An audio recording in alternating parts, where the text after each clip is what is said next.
Well, hello, my friends. How are we doing today on a Sunday night? Hey, looks like we already have Gold Glover popping in, giving us a little hello. Hey, how you doing, Gold Glover?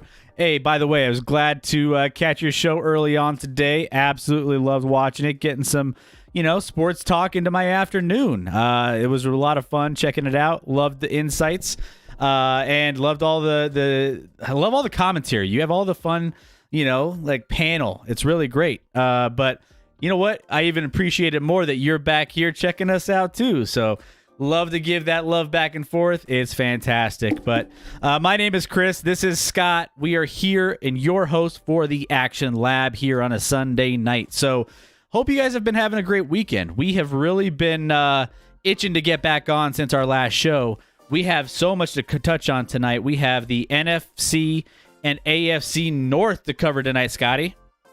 Let's go. Those are two fun divisions. Yeah. No, there's a lot of interesting things. Got your pack in there, so I'm sure you'll have something to say about that. Yeah, Gold Glover. We're talking some Packers tonight, my friend, so I know you're a fan. It's going to be a fun one tonight. We also are talking some wide receiver rankings and strategy.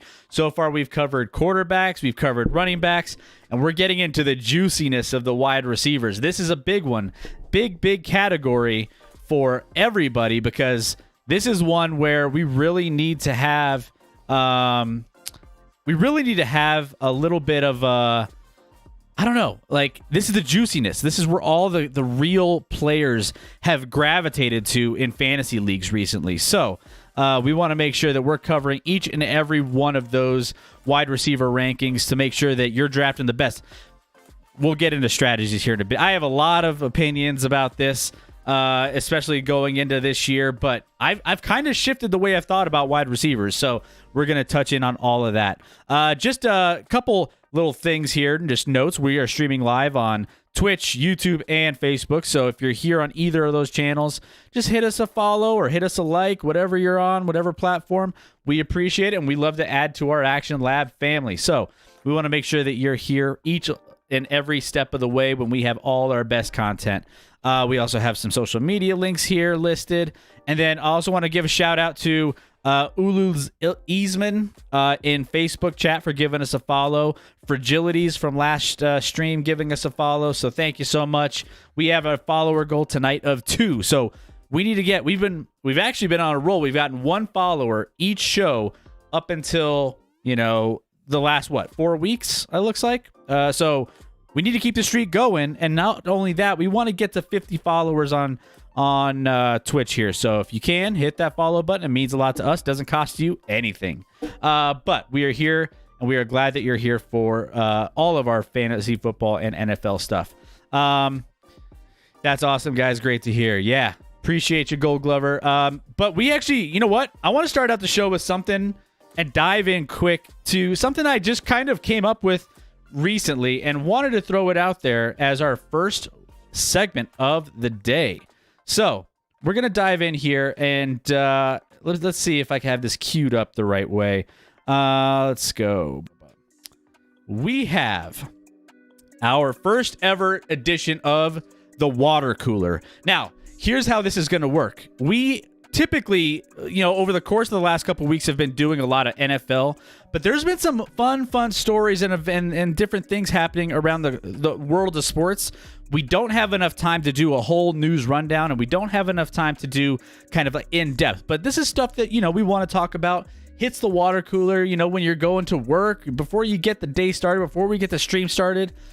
Let's talk a little bit about some of the things that have been going on that we've been kind of noticing. So, a couple of these have been happening in baseball recently. So, we want to talk about a couple of those. And then, first of all, this is just a quick one right off the bat. But if you're a soccer follower, I don't know why I just realized how good PSG was. They just picked up Lionel Messi.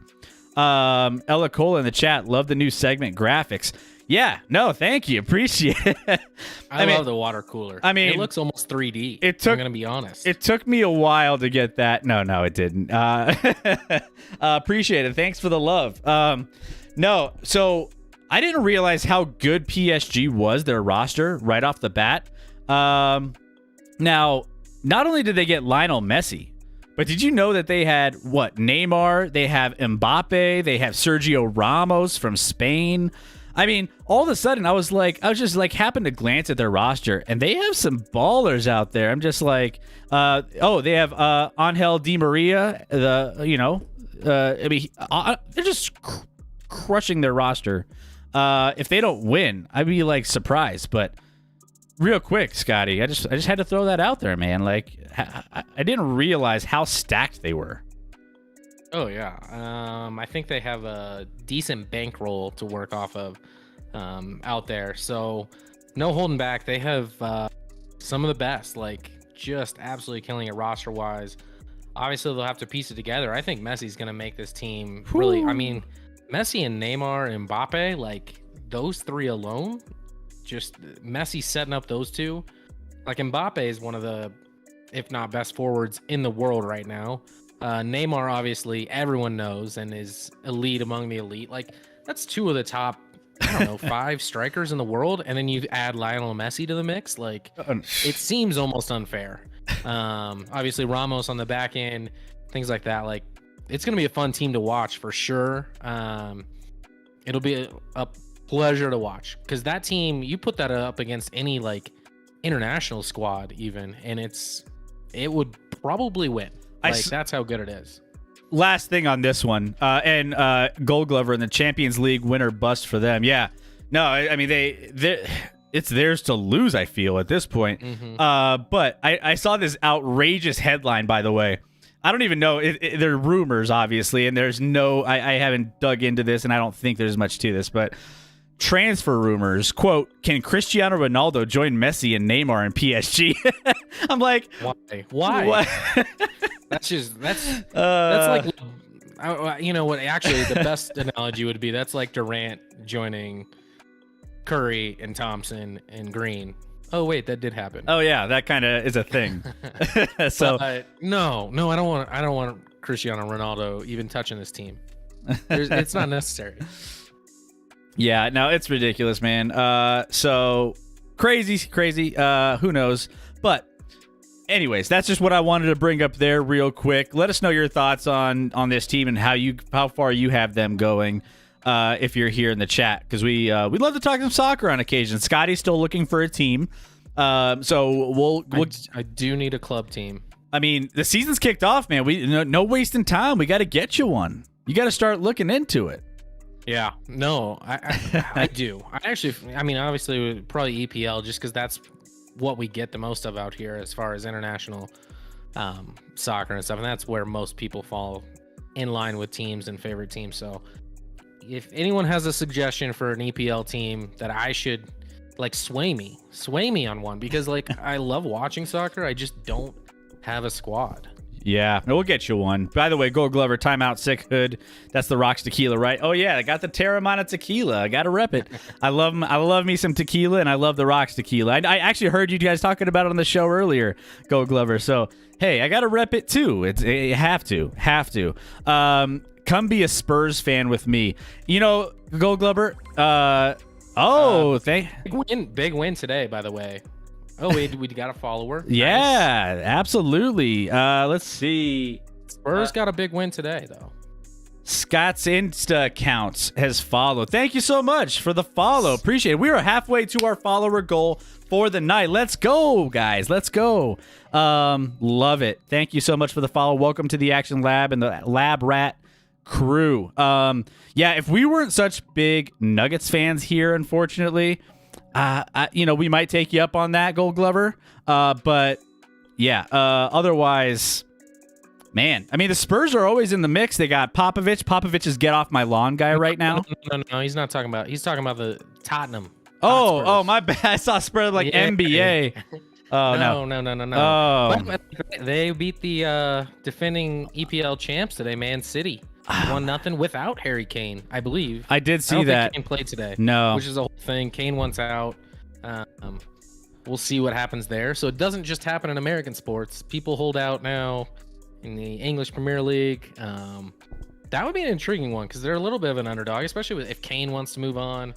I would love a U.S. international guy on that roster, which I don't believe they really have a big name guy from America on their roster, which would help me out a bit in joining that team. But otherwise, I like that they're underdogs.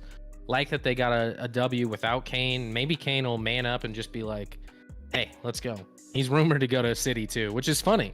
This has all the makings of Ted Lasso. Ted Lasso. You still haven't seen it. I don't have Apple TV, so I gotta just bite the bullet and do it, man. Figure it out, man. I know. It's a great show.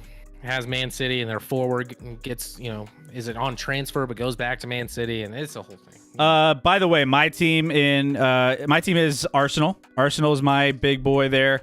Obviously, they had a really big letdown to Brentford the other day, which, I mean, come to say that out loud. I know. Who? Who? I don't want to talk about it. It's not. Yeah, unfollow is right, man. It's been rough go. I mean, I'm a big so Kroenke that's kind of my background. If you've been on the show before or if you're new to the show, I started following Arsenal a little bit more because they have a lot of ties with Denver sports. So the Nuggets, the Avalanche, all of those teams kind of have they're under the Kroenke umbrella. So when I was looking for a team, I was like, oh, well, Kroenke has Arsenal there. So I kind of want to. They have a history. It's a long-standing, club that's been around for a long time. So I was like, let's do it. Let's dive in. So I've been an Arsenal fan, but the problem is they haven't been very good of late. they definitely need to get their head out of their ass a little bit there. Ex Glover. North London will always be blue, fellas. You love a good rivalry. Love it. Yeah, no, we love rivalries here. So thank you. Yeah, no, it's gonna be a lot of fun, man. I'm gonna try to watch more and more weekends. It's just so early, but I got to get up, and I started doing it a little bit last year. Anyways, we're down this path. We have a couple other things we want to talk to on the some of the highlights, but there's a couple in baseball, Scotty, that we wanted to touch on real quick before we dive into the NFL. Yep. Yeah. Baseball finally did it. Obviously, I work in baseball, so I'm not trying to throw them under the bus by any means, but the whole stick with baseball is, hey, they are just stuck in, tradition, and this is how we've always done it, and don't adapt to the times and make new things and interesting things that will bring new fans in. And they finally hit a jackpot with this Field of Dream game. Oh my gosh. And let's be honest, the game itself, they couldn't have asked for a better game. Like, it worked out perfectly. Now, viewership was high, not crazy high, but pretty high for certainly a regular season game in baseball. And what a game. And people loved it. Like, everything I saw on Twitter, like, all the sports people, not even baseball people, just sports people in general that follow other sports are like, man, like, I love this game. I'm having my kids watch this game. They're into it. So a great idea. Baseball came through with a great one. I think it was a success on all accounts. It sounds like they're going to do it again next year, and hopefully they can come up with, because baseball has so much history to work off of. So there's a lot to work off of. And when you're talking about film, like Field of Dreams, obviously, there's a ton of, baseball films are more historical and probably more popular than any other sport genre as far as in major motion pictures. So whether they go off that route or others, like, there's a lot to work off of. Glad it went well. They did a great job with it, and what a game. So Oof. Loved it, man. I loved every single second of it. I tuned in because I saw it was coming up. I didn't even realize they were doing this, and I think they should do this every year. If they don't do this every year, they're missing out. They're scheduled for this year and next year, but then after that, I think it's kind of up for debate on whether or not it's going to continue, but they have to do it, man. This is kind of like in hockey where they do the outdoor series. I think that's one of the cooler things they do. They did it over next to, what was it? What lake did they do it over by? The Lake Tahoe this past year, and it was incredible. The views and everything else. They had some issues with melting ice, but that's a whole nother thing. But they need to do more stuff like this in sports for sure. A couple questions for you, Scotty. So what do you do in baseball, if you don't mind me asking? I oversee ticket operations for the Rockies. So I'm not on like the baseball side of things. I'm more on the business side of it. But oversee ticket ops for the local team here, the Rockies. Yeah, he says he doesn't have insiders info. I feel like sometimes he can give us some tidbits that are nice and juicy when it comes to the Rockies. Not when it comes to betting. Not when it comes to betting. I will not touch that. Yeah. No, absolutely. No, just in general, when it comes to, like, this sliding some like locker room vibes, like who's a douchebag in the organization, or we had some fun. I'm one for sure. We had some fun with Arenado, it's Yep. Appreciate that, Gold Glover. Appreciate that. Yeah, it's fun. It's exciting to get to work for a professional sports team. You kind of lose the luster of hey, I work at Coors Field and get to see that stadium every day, and it's pretty cool to have that. Not a lot of people get that opportunity, so it's fun. Speaking of other cool things in baseball that are happening, Tyler Gilbert, acquired by the Arizona Diamondbacks in minor league phase of the Rule 5 draft only 8 months ago, threw a no-hitter in the first start of his major league career on Saturday. So this is crazy. He stunned the San Diego Padres.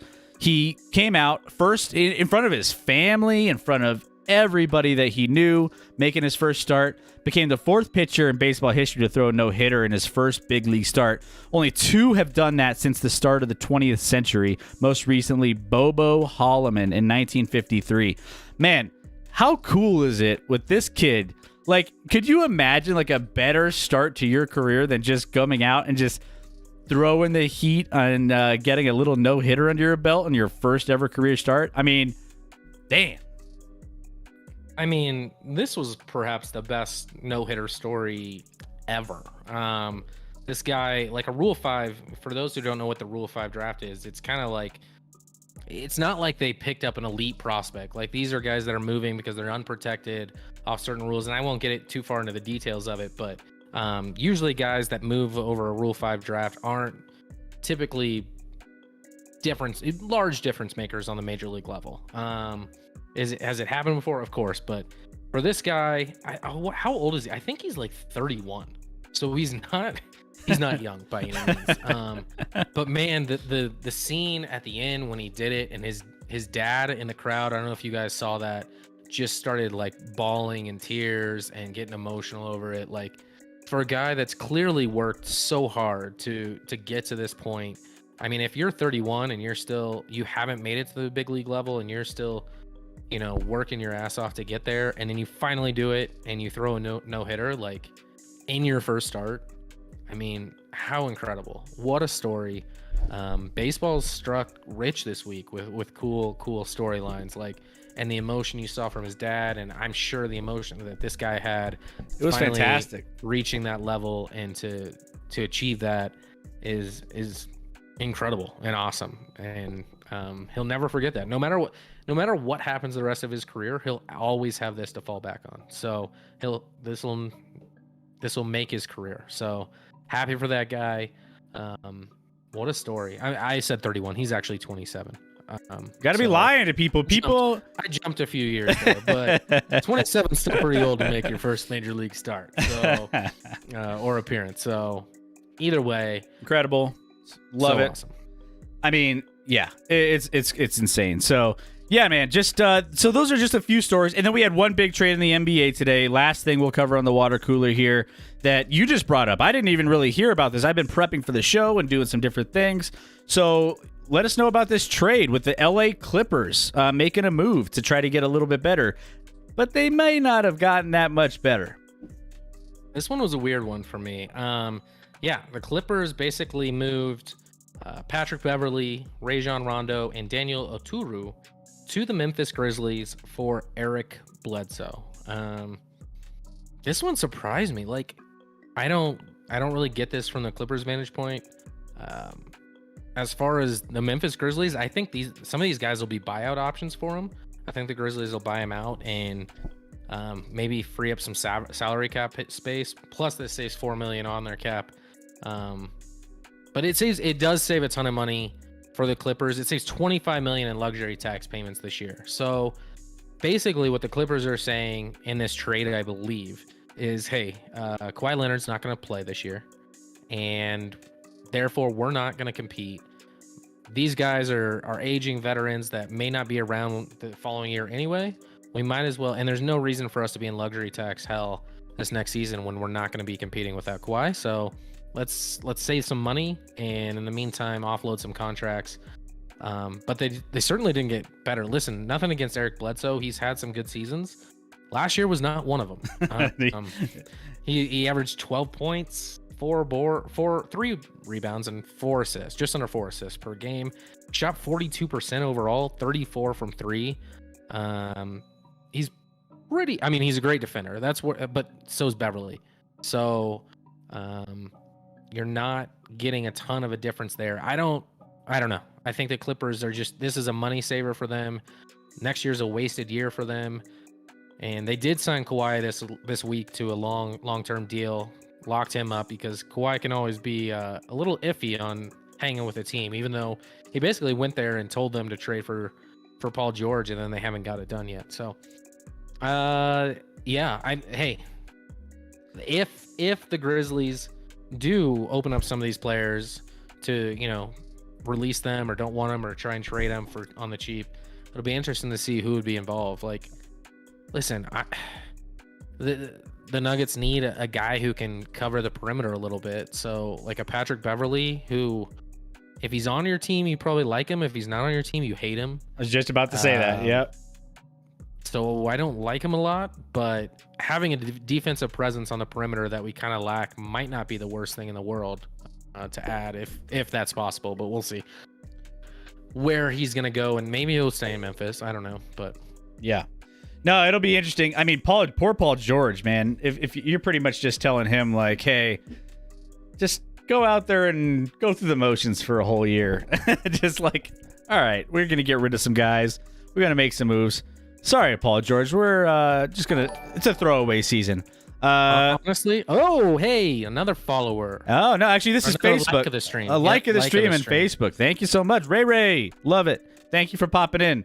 We're actually about to get into NFL here in about 1 minute. So yeah, crazy. I at one point the Clippers started off the offseason as higher than the Nuggets to win the NBA Finals, and I'm like thinking to myself, how is this a thing? How are they still up there? And they've obviously been dropping since then, since all the moves and everything else, since a little bit further into free agency. So, and hold on real quick. You said poor Paul George. I don't feel bad for him at all. He's in heaven right now. He probably will lead the league in shot attempts next year. He's just gonna put up like 35 shots a game. We're not talking an NBA fantasy quite yet, but hey, if you need an NBA fantasy guy that's gonna just carry a team, there you go. Unless it's field goal percentage, and then you want to shy away from it because I think it'll be low. But if you're looking just points, 3-pointers made, things like that, he'll do that. Well, I'm yeah, sure this year. Well, that's our water cooler. Obviously, let's talking about some like little things happening around the world of sports. But now it's time to get to work. Now it's time to get rolling here. So we have some good vibes coming in. We got some likes coming in through Facebook. We got a follow coming in.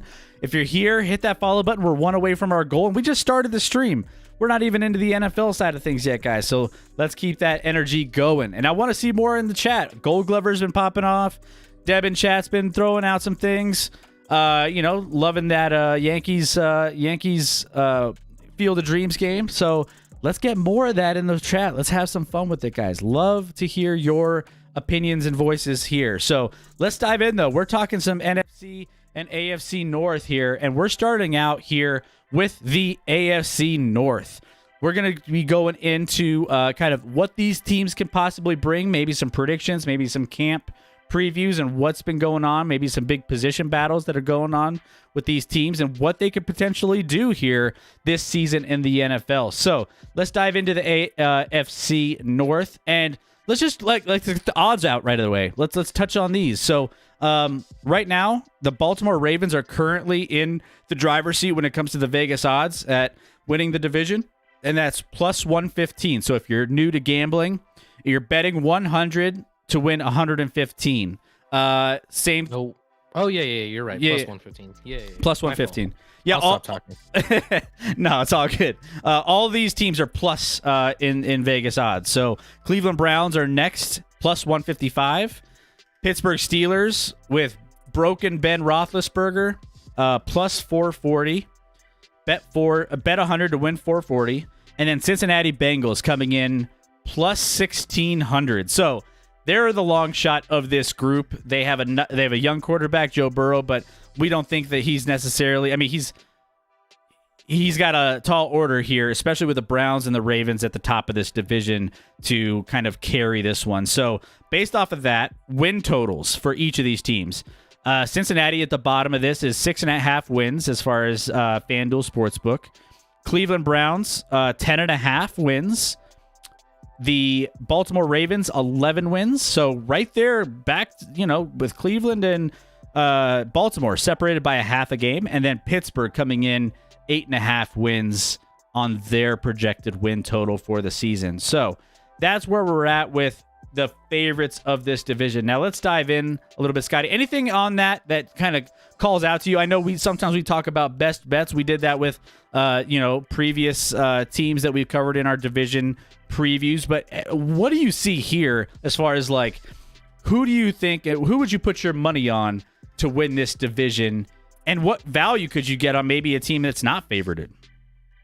So I actually hadn't looked at the odds for this division prior to you saying them right there. I'm slightly surprised that the Ravens are favored over the Browns. Maybe it's just because it's the Browns, but I bet right now most of the money on winning this division right now is on the Browns.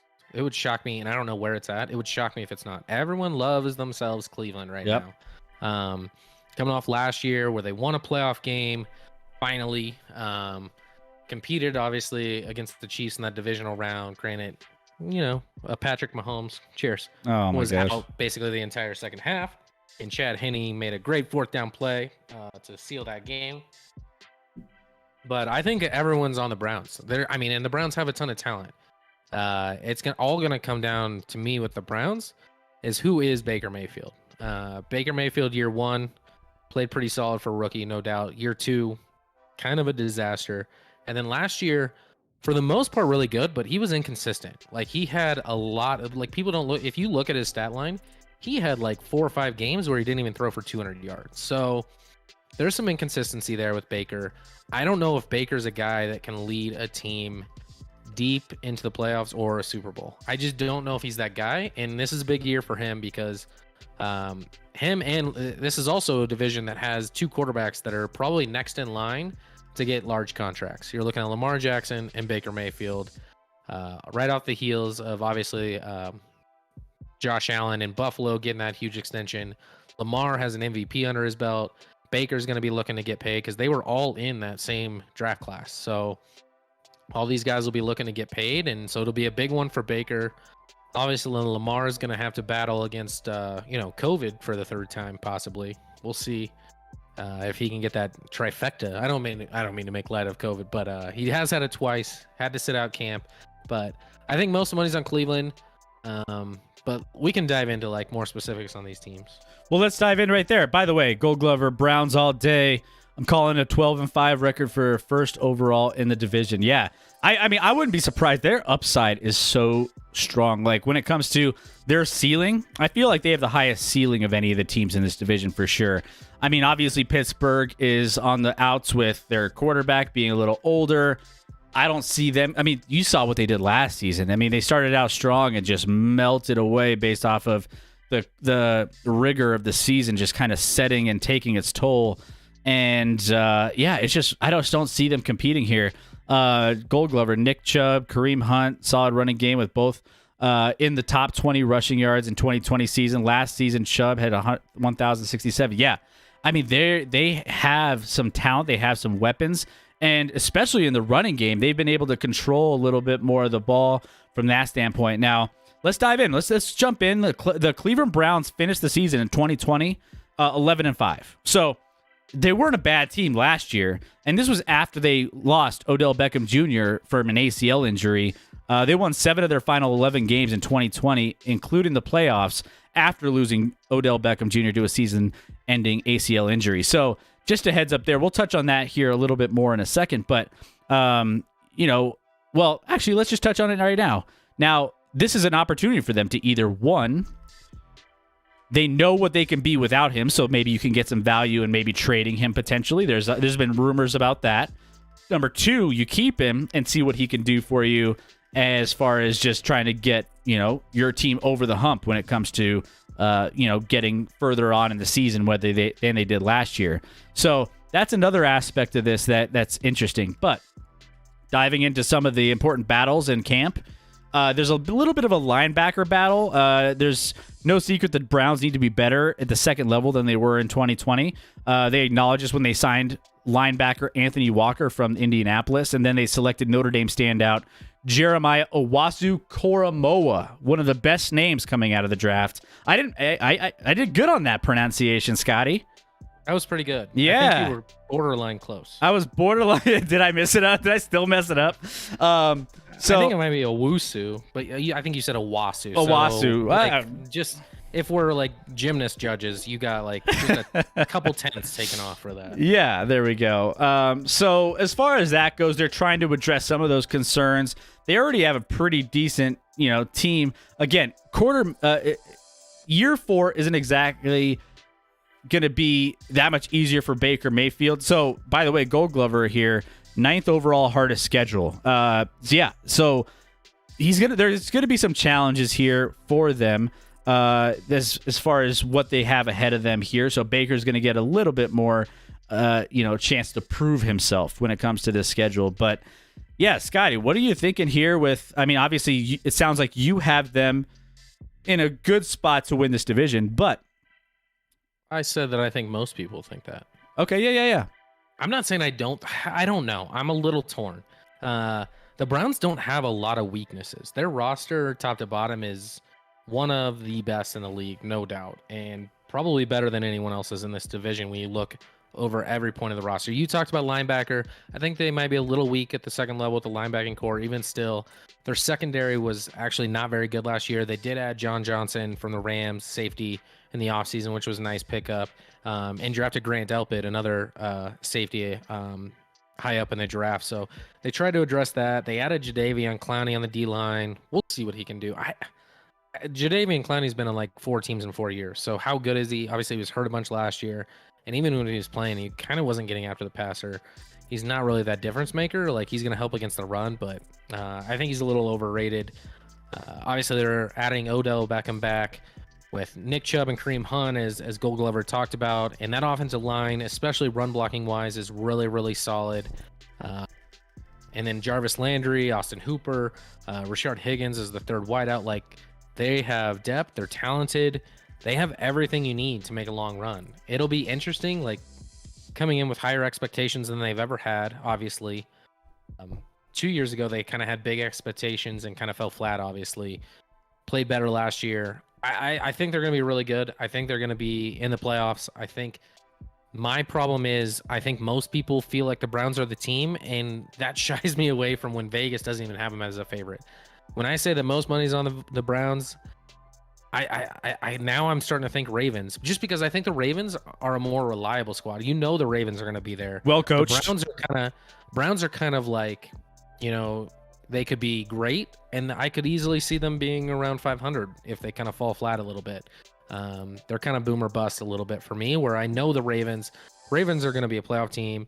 They're going to, like, what, worst case scenario, they go like 11-6. Maybe 10-7 worst case if you're the Ravens. John Harbaugh, great coach.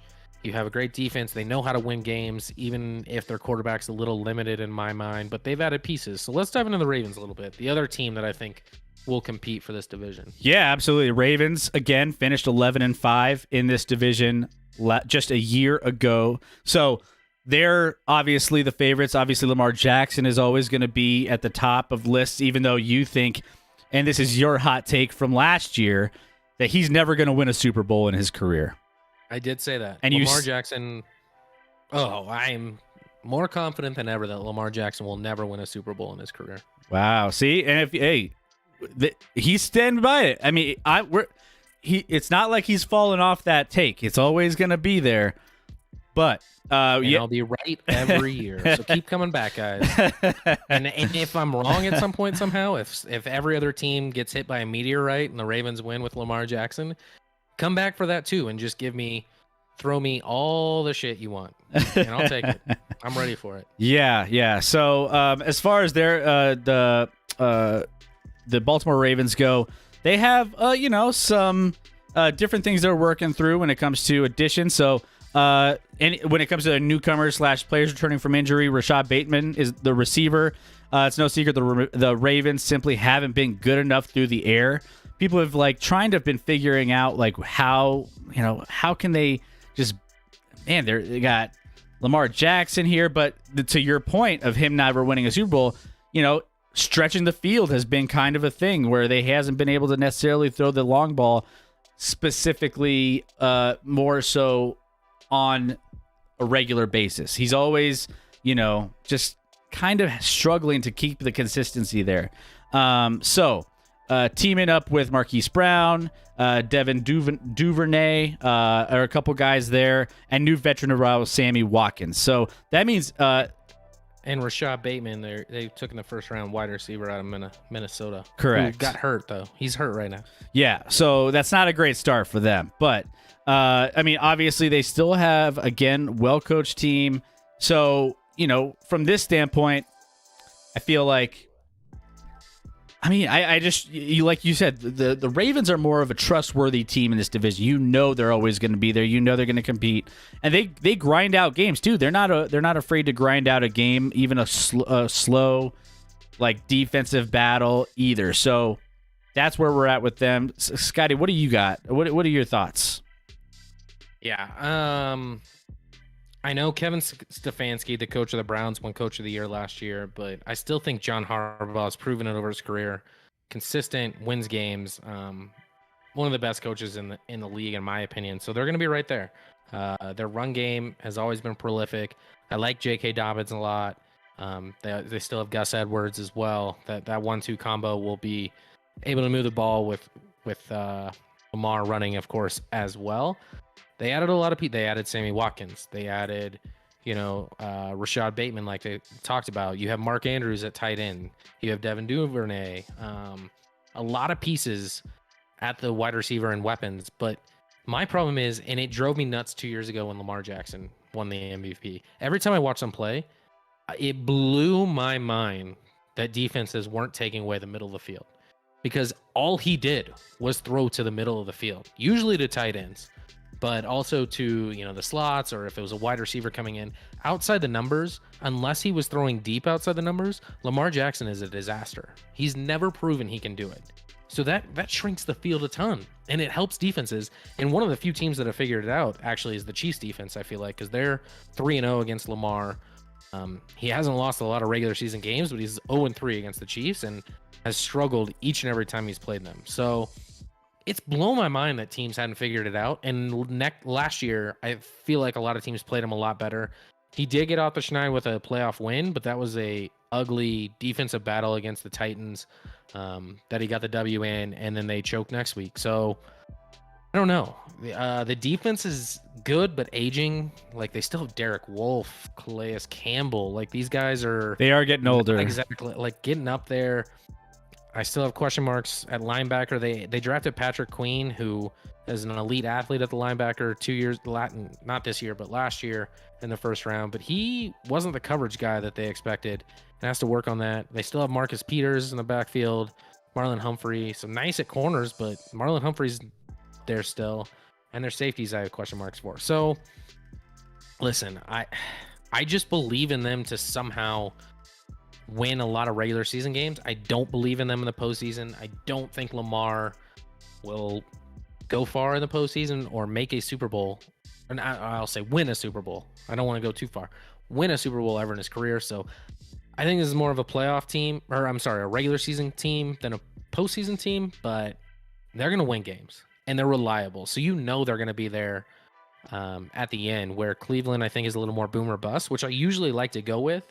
I'm just worried that they're not the favorite, and I think all the money is pouring in on Cleveland, because I think most people out there love Cleveland.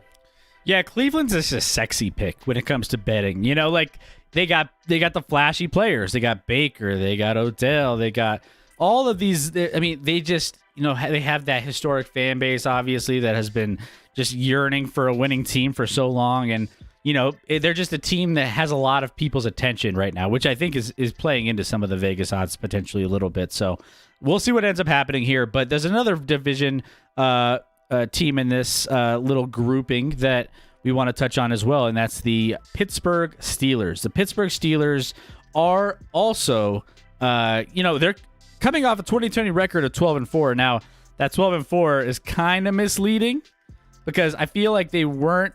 I don't know if they were as good as their 12-4. They're the best. They're the worst 12-4 team we've had in a long time, I feel. Did they start out? They started out 10 or 11-0. Oh, and then they started. Yeah, and then they the train derailed, and they just. You saw the aging of Big Ben. You saw everything, which is it's so weird when you look back at this and you're like, wait, 12-4. How did they manage to be so bad so quick after such a great season to start? Now, going into this one, there was a lot of rumors that Ben Roethlisberger, whether or not he was coming back, 39-year-old quarterback, not looking good in his latter year, was he going to retire potentially? You had some other quarterbacks that retired, Drew Brees, and you had Phillip Rivers, who were kind of in the same boat at the same time, not performing at the latter end of their careers. And Ben Roethlisberger said, no, I'm coming back. And so that's going to be where we're looking at the backup quarterback as a battle here, because who knows if Ben Roethlisberger is going to end up staying healthy over the course of a season. So then you turn over to the backup roles here. Fellas, as always, appreciate the awesome takes and solid sports chat. Love to catch up with you guys later. Have a great rest of the show. Hey, Go Glover, thanks a lot, man. Sorry we didn't get to your Packers. We're going to get to those here in a little bit, but you can always check out the VOD and check out what we have to say about your Packers. All good things, though. I'll tell you that. Appreciate you joining. So appreciate it. Thank you so much, and have a great night, man. Awesome. So yeah, going back to this little backup quarterback battle, which I was mentioning. Mason Rudolph, and then you have ex-first round pick Dwayne Haskins, who has had some rough strip club enthusiast. Yeah, we haven't talked strip. Man, we're back on the strip club talk, man. I'm telling you.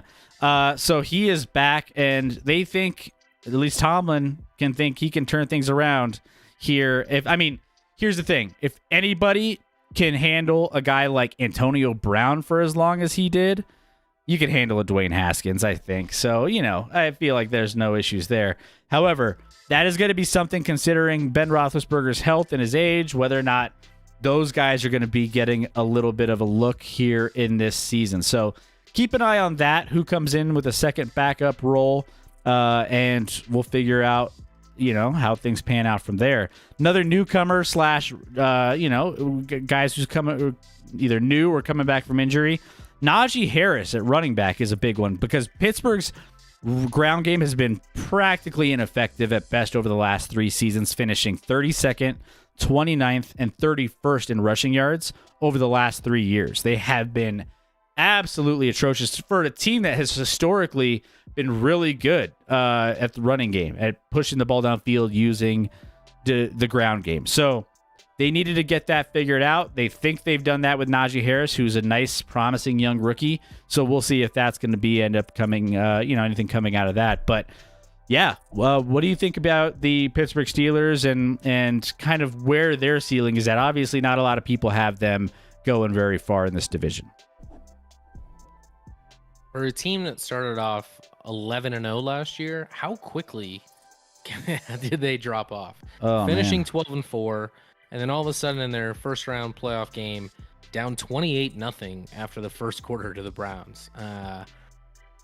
And I still don't believe in this team going into this year. Usually the Steelers are kind of like the Ravens. Those are the two teams that are going to battle it out for the AFC North.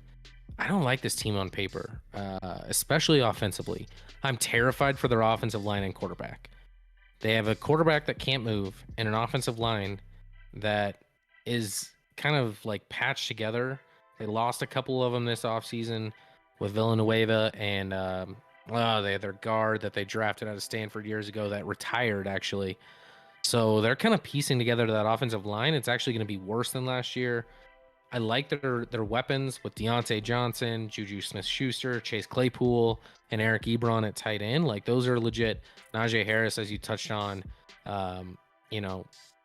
should be given a lot of opportunity to make some plays, whether it's through the run game or through the passing game, which I think he'll be better off in actually in the passing game, because Big Ben loves to get rid of the ball quickly and will dump it off to his running backs all the time if he can.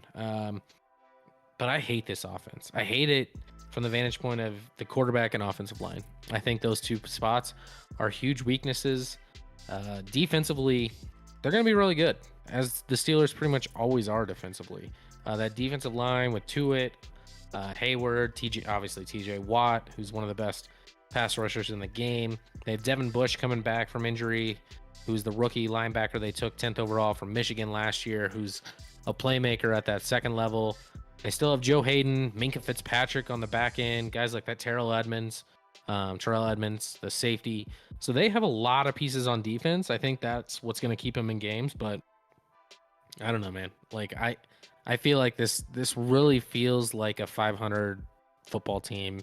Maybe even, you can't finish 500 this year because you play 17 games. So maybe like an 8-9 team. Like, I don't have high hopes for the Steelers this year. And they're kind of lost directionally until they get a quarterback and shore up that offensive line. And unfortunately, once they do that, those pieces on defense are aging and won't be together. And the Steelers, dare I say it, are a year or two from possibly being in a spot that they almost are never in. And that's the word rebuild.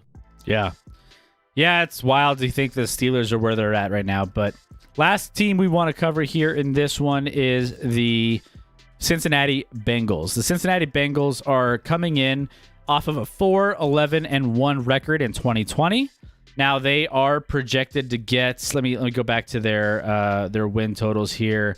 Looks like they are projected to get a little bit better this year. 6.5 is their win total for the Cincinnati Bengals. So they're going to get maybe a couple more wins here, and that's based off of Joe Burrow being hopefully healthy and consistent this season as well. So he gets Jamar Chase, his former buddy from LSU, to be reunited with him via the 5th overall pick in this past year's draft.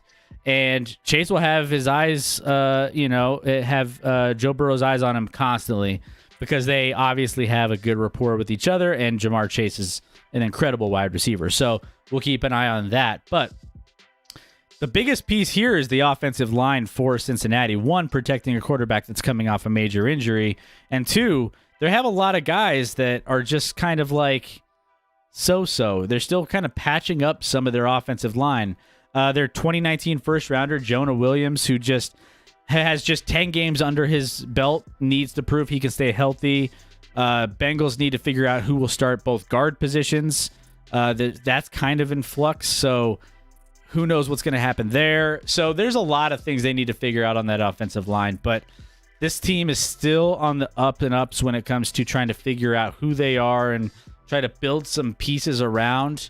They got their little core of LSU tandems here, Jamar Chase and Joe Burrow. So from there, it's just trying to get the best pieces to keep them upright and keep them moving downfield. So not a lot of prospects for them to go far this season. However, they do have a nice, young, talented core here, and we'll see what ends up happening with this young team.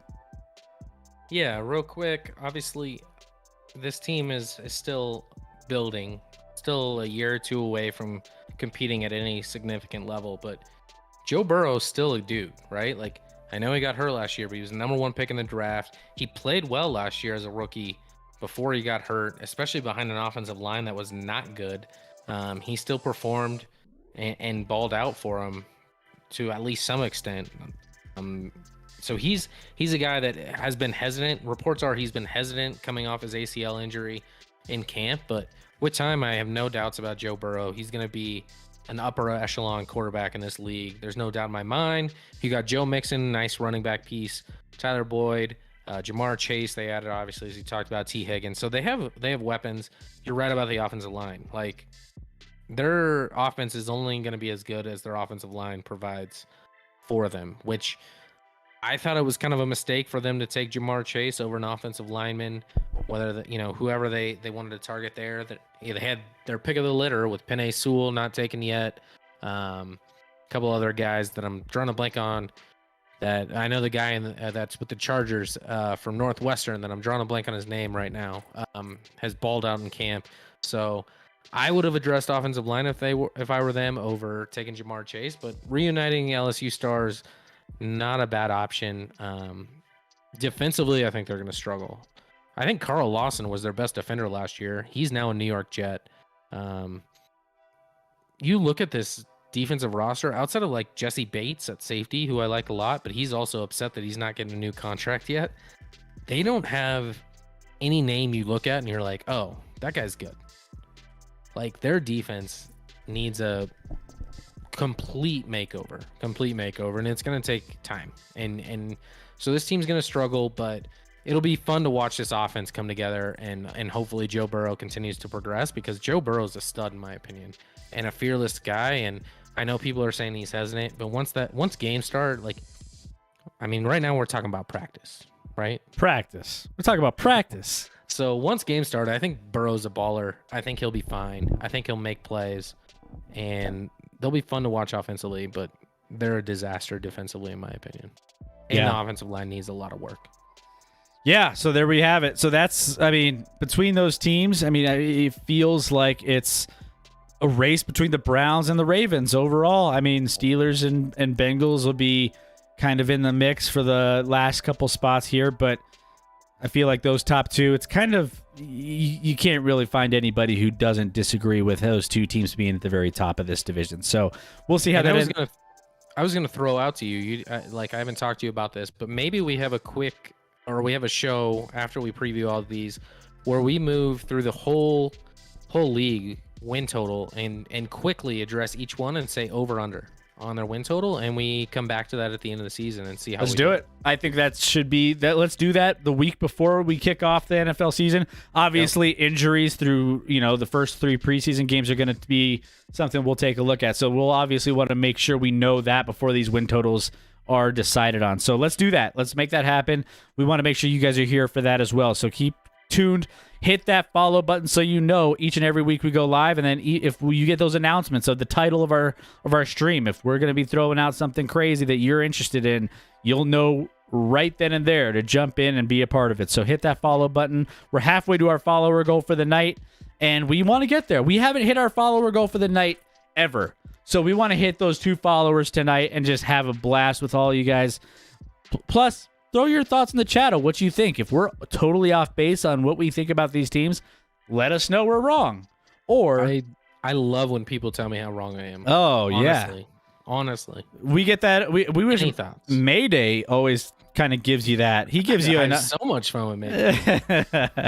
But yeah, that's where we're at with this division. So let's head over to the NFC North here.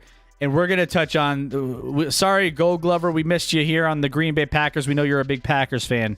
But we have some interesting storylines in the division. We got the Bears coming in with a nice young quarterback, Justin Fields, who had a decent day.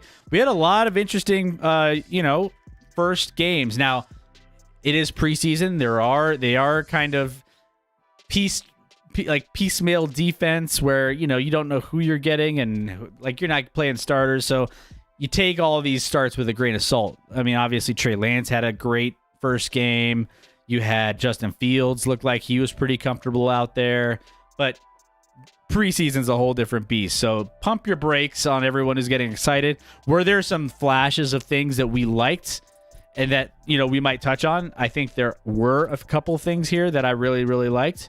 But let's see him. Trevor Lawrence, another one. Obviously a lot of the young kids are doing well in preseason, so let's give it a little bit of time, guys. But let's dive into this division here. Where do you want to start here with this one, Scotty? I'll let you choose where you want to.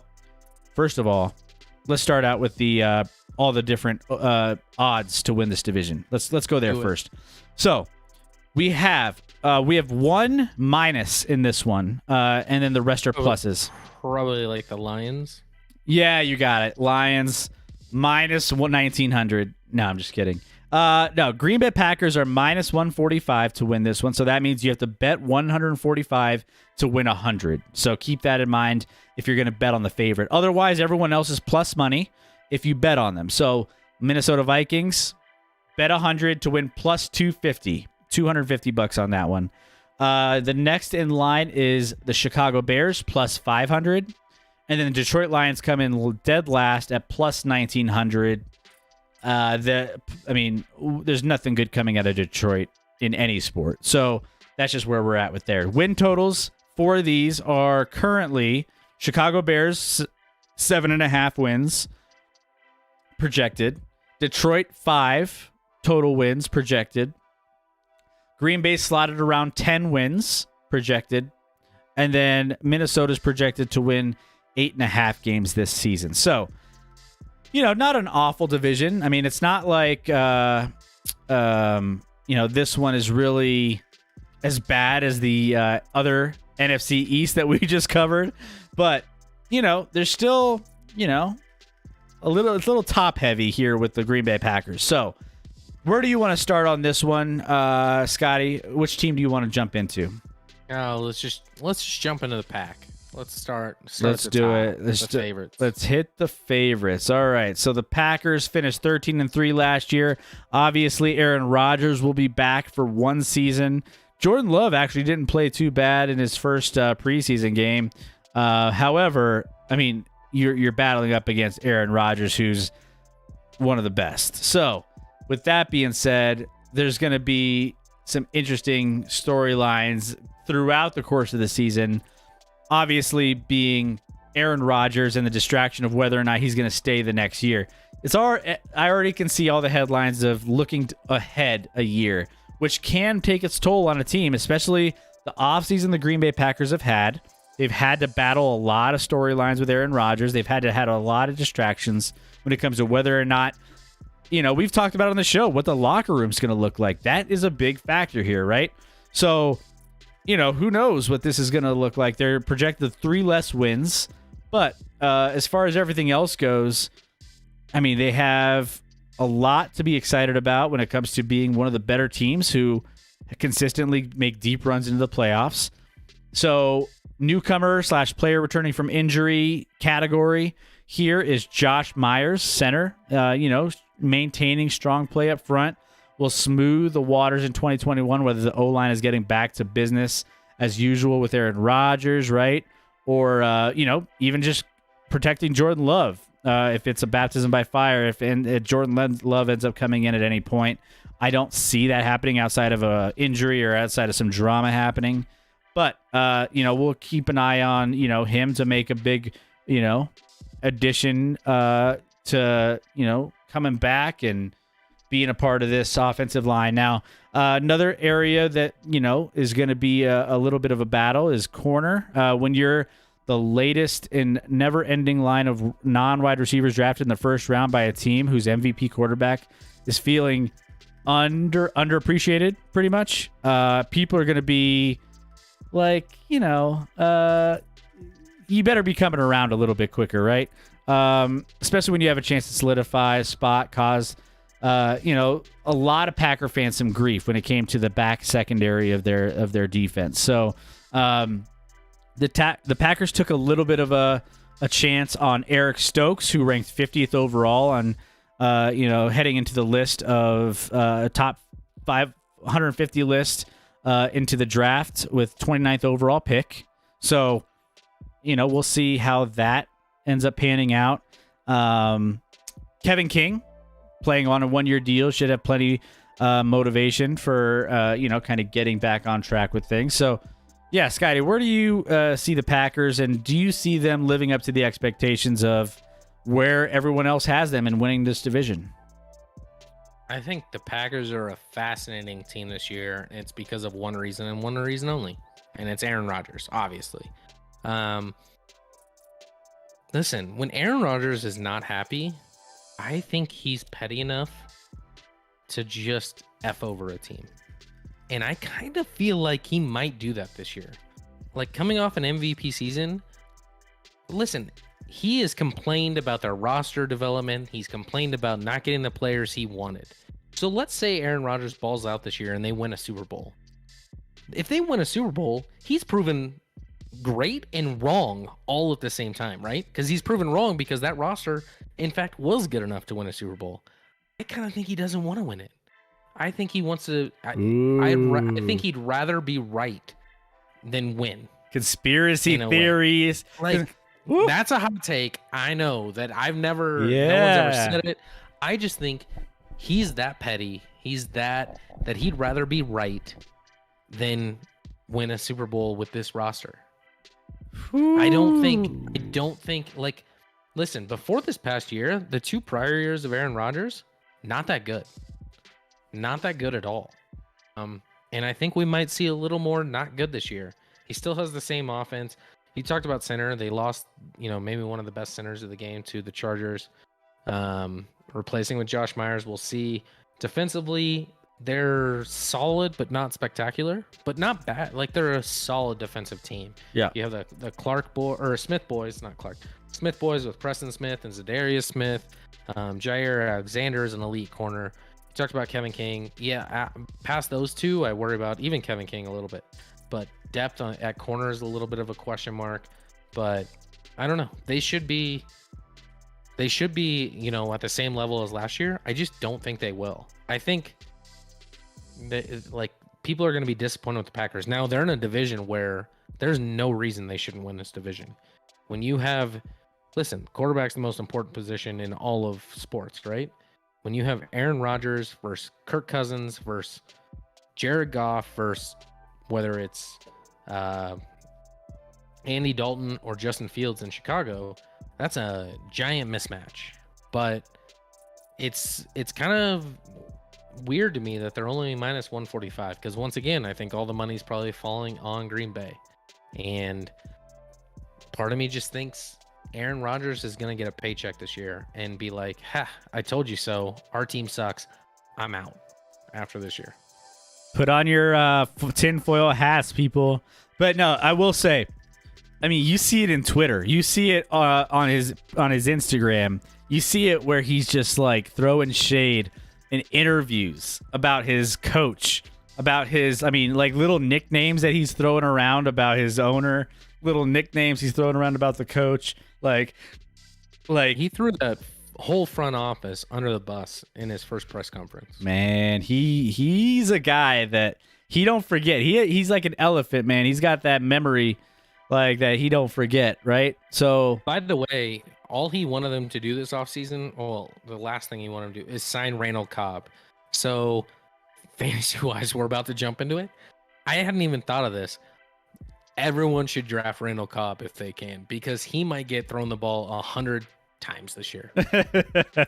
So Aaron Rodgers can be right. We might take Randall Cobb as our 9th overall pick if that's where we draft. We could get him later, so that would be a mistake. Don't follow. We are talking wide receivers tonight, so who knows? Yep. But here we go. So yeah, I think they're a fascinating team. It's going to be interesting to see. I love your point of like, how is he going to handle this? Is he going to be a professional, or is he going to be like a child and just do whatever he wants, say whatever he wants, cause rifts? I already see locker room like disagreements happen. I can envision seeing an ESPN update saying screaming match in the locker room has to be broken up. Like I already see it happening. Like it's on the way. So I literally golfed on Friday and with a buddy of mine, and then we had a couple with us.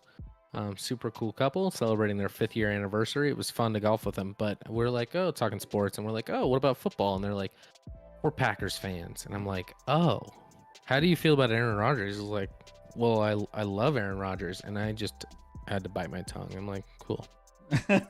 Cool. Me too. You gotta tell him like it is, Scotty. Tell him about it. No, it was unnecessary for me to dive in. We're having a fun round of golf. It wasn't necessary for me to ruin everything about Aaron Rodgers for him. Tell them they need to get on the Twitch account so they could talk about Aaron Rodgers and we can talk trash on Aaron Rodgers. How about that? Until he becomes a Denver Bronco, and then hands off. I'll throw even more shit. Well, there we go. So favorites coming in, but we have some other teams we want to discuss here in this one as well. Let's go ahead. Let's dive into another one that I have fresh in my mind, and that's the Chicago Bears coming off an 8-8 season. Now, here is an interesting one because their newcomer is Justin Fields, quarterback, that was drafted here, a number 11 overall, so he dropped a little bit further. Broncos passed on him here. Some other teams passed on him as well. And, he had a decent start. Again, we're taking this with a grain of salt.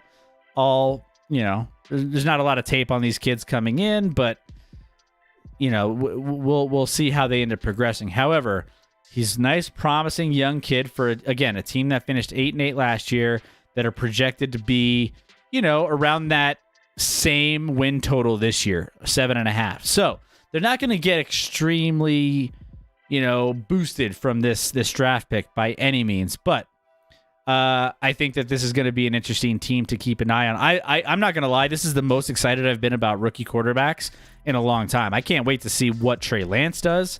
I can't wait to see what Justin Fields turns out to be. I mean, top to bottom, Zach Wilson, we haven't talked about him quite yet. Well, we did, but not like, we didn't talk about his first start here, but so many young rookie quarterbacks coming in. But the Chicago Bulls are banking on this guy being their go-to. Or the Bears. I think you said the Bulls. Chicago. Maybe they are. Maybe the Bulls are too. The Bulls. They're all the same in the end. They all. Well, they're not because they play different sports. But I see what you're saying. So I think the Bears need to shore up maybe a little bit more of their defense. Maybe their corners are a little bit of something they need to focus on a little bit and kind of see how those kind of play out here and what they want to slot in for some of that. But the defense is going to be a big aspect, and then even a little bit of the offensive line as well. But you got some pieces there when it comes to different. Allen Robinson is going to be a great weapon for Justin Fields to rely on over the course of the season. So we have a lot to. I mean, here's the thing though, they got Andy Dalton. There goes their season. There goes their season. He's not even playing, and he's affecting the line. But yeah, so that's kind of where we're at with this team. But what are your thoughts on the Chicago Bears? There's only one thought. Listen, I know it always comes back to quarterback, but you talked about how excited you are about the hype of this quarterback class. The NFL does such a good job of promoting all the games that were national games yesterday, outside of maybe one, were focused on teams that had rookie quarterbacks that you want to watch, like Justin Fields, Trevor Lawrence, Trey Lance wasn't one of them, but he wasn't on national TV, but everyone wants to watch him. Zach Wilson, there's a ton of guys. Mac Jones the other night with New England was on national TV. So the NFL is not stupid. That's what you want to watch in preseason, because the games are kind of but you want to watch those rookie quarterbacks and see what they got, even though ultimately these games are meaningless. Even if they play well, does it really mean anything? Probably not. If they play terrible, does it mean anything? No. Probably not. So although it's meaningless, it's fun to watch and it's entertaining to hey, when he makes a play, they could be dog shit for 90% of their plays, but if they flash for one play, you're like, yes, that's exactly why he's gonna be great. Yeah. I saw so many memes or comments or tweets about having to watch Andy Dalton before Justin Fields came in for this team, and even Bears fans just being like, ugh, let's fucking go. Just bring Fields out already. I don't know. It makes no sense to me. I'm not a huge Justin Fields guy. All reports are he's played better than I would have expected in this camp and preseason so far. But if you're Chicago, just do it. Just do it. Just start Justin Fields.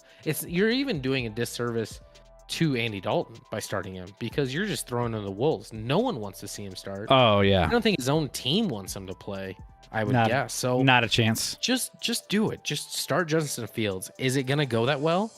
Probably not. Probably not this year. And I know they do have Allen Robinson on a franchise tag, so after this year they'll either have to re-sign him or he's gone. That's their best wide receiver by far. Outside of him, the depth at wide receiver is not great.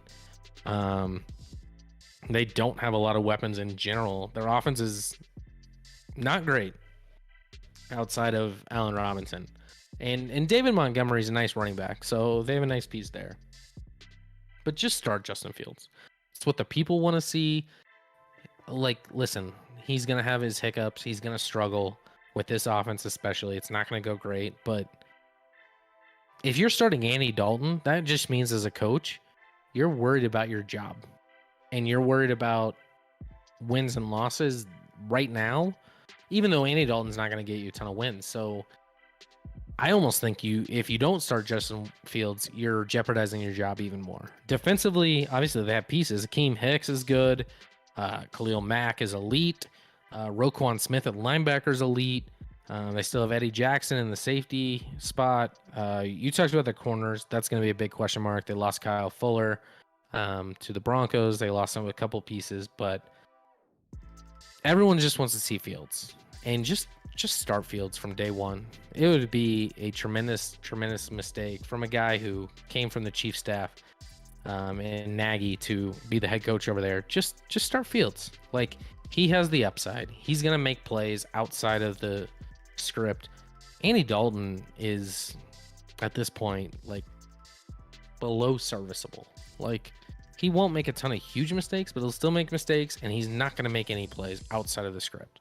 And with this offense, you're going to need a guy that's outside the script. I think Fields will make a ton of mistakes, but start Fields. Chicago will struggle regardless, but let's make them entertaining at least.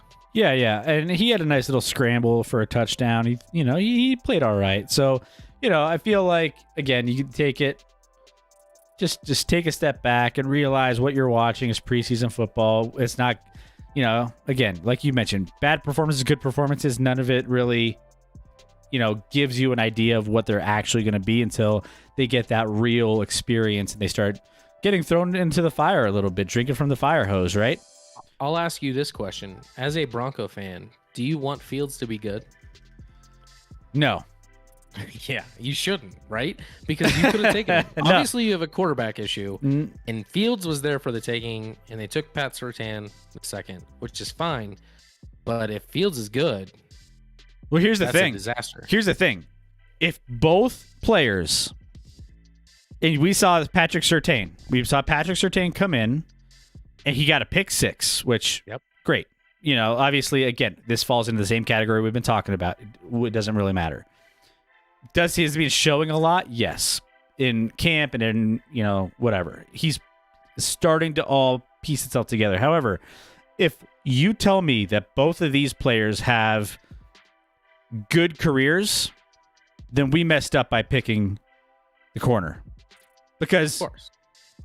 whether or not he's going to get picks and stuff, that's not the position that wins games mostly in this league. Sure, can a corner win a game here and there? That's fine. Yeah, a defense can win championships.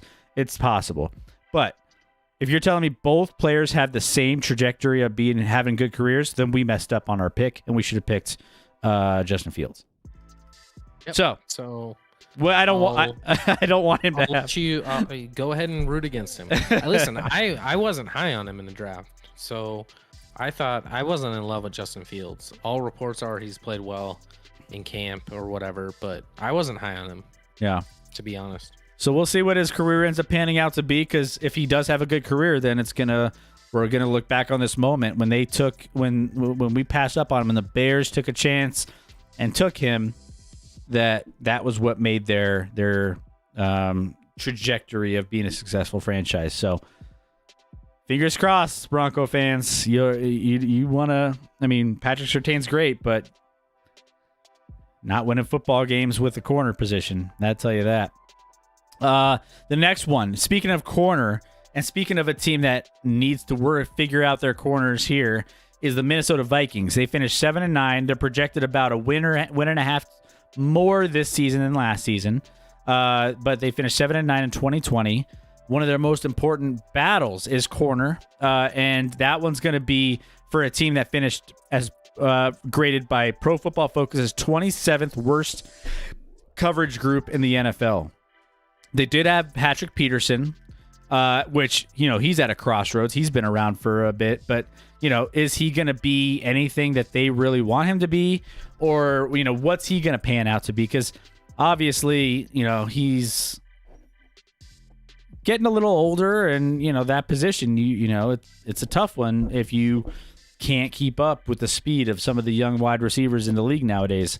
But slot opposite of Peterson, ex-Chief, your boy, Rashad Breeland, brings some experience there. So, they're trying to figure out how they can improve that 27th worst Pro Football Focus coverage defense in the secondary. So that's a big one. They obviously, on the defensive side, defensive end, Danielle Hunter, who he's a stud. He's going to be coming back strong from injury in 2020, basically, which just wrecked his season. So he seems to be happy. He's still just 26. So he's young and he can still do a lot in the league. So that's where we're at. Plus, offensively, Kirk Cousins is coming back. You have Adam Thielen, Dalvin Cook. So, they have some pieces on the offensive side of the football. There's a reason why they're second picked to win this division. So Justin Jefferson. And Justin Jefferson, by the way, breakout wide receiver, Justin Jefferson. So much to be excited about offensively if Kirk Cousins can be the guy, right? He's the guy that, you can't really trust him very much because of how inconsistent he can be. So, I mean, they paid him a lot of money, and is he worth the money that they've paid him so far? I don't think so. But hey, he's got to turn it on at some point. So this is going to be, I feel like Kirk Cousins needs to do something quick here. Otherwise, I just don't know how much patience they're going to have with him. I mean, he's got to get something going. I think this is I think it was like a 3-year, $90 million deal. So I think this is the last year he's under contract. So it's important for him. And at least the Vikings are like off the hook after this year if they want to be. You want to hear something wild? The Athletic, which is obviously a site you pay for, right? Yep. Ranked all the defenses coming into this year, what they projected be the best defenses 1 through 32 in the league this year. Where do you think they rank the Vikings? If you had to guess. Maybe 9th? 10th? First. Wow. They admitted, they even say last season 18th best defense in the league. But they're like, they had bad injury luck. Daniel Hunter was hurt last year. Fine. Michael Pierce at defensive tackle hurt last year. Fine. They added, oh my goodness. Sheldon Richardson and Dalvin Thompson. They still have Kendricks and Barr at linebacker. That's fine. I agree with you. I think their back of their defense with their secondary is very suspect at best. Yeah. This blows my mind that someone would rank the Minnesota Vikings. Part of them, they even say on paper it's probably not the most talented group, but Mike Zimmer is a great coach. I agree. Mike Zimmer is a great coach, especially on the defensive side of the ball. He will shore some things up where there's weaknesses. But when you have Patrick Peterson, Bashaud Breeland, who, listen, love Bashaud Breeland, had a couple nice years in Chiefs. He's good in coverage. He'll make some plays, but he also gets called a lot for defensive penalties because he's pretty handsy. He gets his hands on guys because he's not quite the athlete, doesn't have the speed to hang with some guys sometimes. So he gets called for some penalties that don't show up in the stats. Like, it's laughable to me to rank this defense as the number 1 defense with the Athletic. Like, I don't know who wrote this article, but they should be probably fired on the spot for ranking the Vikings as the number 1 defense. The name is Sheil Kapadia. I don't know who that is. They know football, right? They don't know football because you know who they rank second? Denver Broncos. They rank the Denver Broncos too, and I'm just like, what are we doing here? What are we doing? I mean, Broncos are a top 5 defense from on paper. Are they? Paper, I feel like they have to be. You got to admit they're up there in defense this year. I like their secondary. Their linebacking core is a huge question mark. Their linebacker, they can't. Their defensive line, to be fair, is still a huge question mark because you have Von Miller, who's aging, coming off. Bradley Chubb didn't have a great year last year. No. And then your defensive interior is kind of just a guy who bats passes down. That's what he does. What's his name? I'm drawing a blank on his name. Your D tackle that basically gets paid to bat passes down. I'm not going to lie. I can't really think of his name at the moment. Fine. I don't listen. Top 10 for sure. 2? No. Yeah, I mean, 2 might. I mean, I feel like they're top 5 defense. I don't know where they land in the top 5. I don't think they're the best defense. I don't think we're off topic with the Broncos, but I digress. The fact that the Vikings are number 1 is kind of crazy, though. Deb and chat, I wouldn't use Cousins as a backup on fantasy. Yeah, that's true. A lot of people might not. I don't even know if he's going to be on a lot of rosters this year. We're going to touch on that. Fantasy football coming up here shortly. Don't go anywhere. Broncos defensive is going to be stepping up this season. Yeah, I do think they will be better for sure. It's just whether or not, there are some questions. We can't stop the running game for Denver, and the stopping tight ends is awful. Guess what tight end lives in our division as one of the best in the league, if not the best in the league? They have 2 of the best 3 in the AFC West. And it's Travis. It's not Kelsey. Kels. Travis Kels. It's Kelsey. It's Kels. You don't even know your own tight end's name. That was a joke. That was a whole joke. Anyways, so we'll see how the Minnesota Vikings end up panning out here in their division with competing for that top spot against the Green Bay Packers.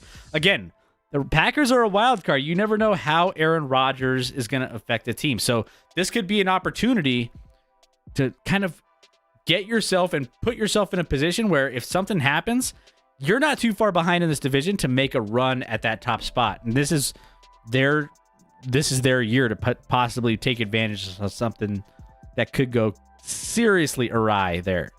By the way, you talked about NFC East being the worst division. I think the NFC North will give them a run for their money this year. As the worst division? I don't think this is a good division at all. Yeah. I don't like any of these teams this year. It's And we haven't reached the last team, and I'll tell you how much I like them. I bet you love them a lot, and that's the the Detroit Lions are final team on our list to cover tonight, and they finished a whopping 5-11 in 2020. So obviously not great. Obviously they're just a train wreck, and there's a reason why, because they're dysfunctional, right? They can't really put together anything worth. I mean, we see them on Thanksgiving, and that's great. But outside of that, is it great? No, maybe not. It's not that great. They need to mix up those Thanksgiving teams, by the way. I know. You can even keep the Cowboys on. Just get rid of the Lions. Yeah, they just have to be off of there. They're projected to win 5 games this year, and I mean, maybe that's a little bit generous. I don't know.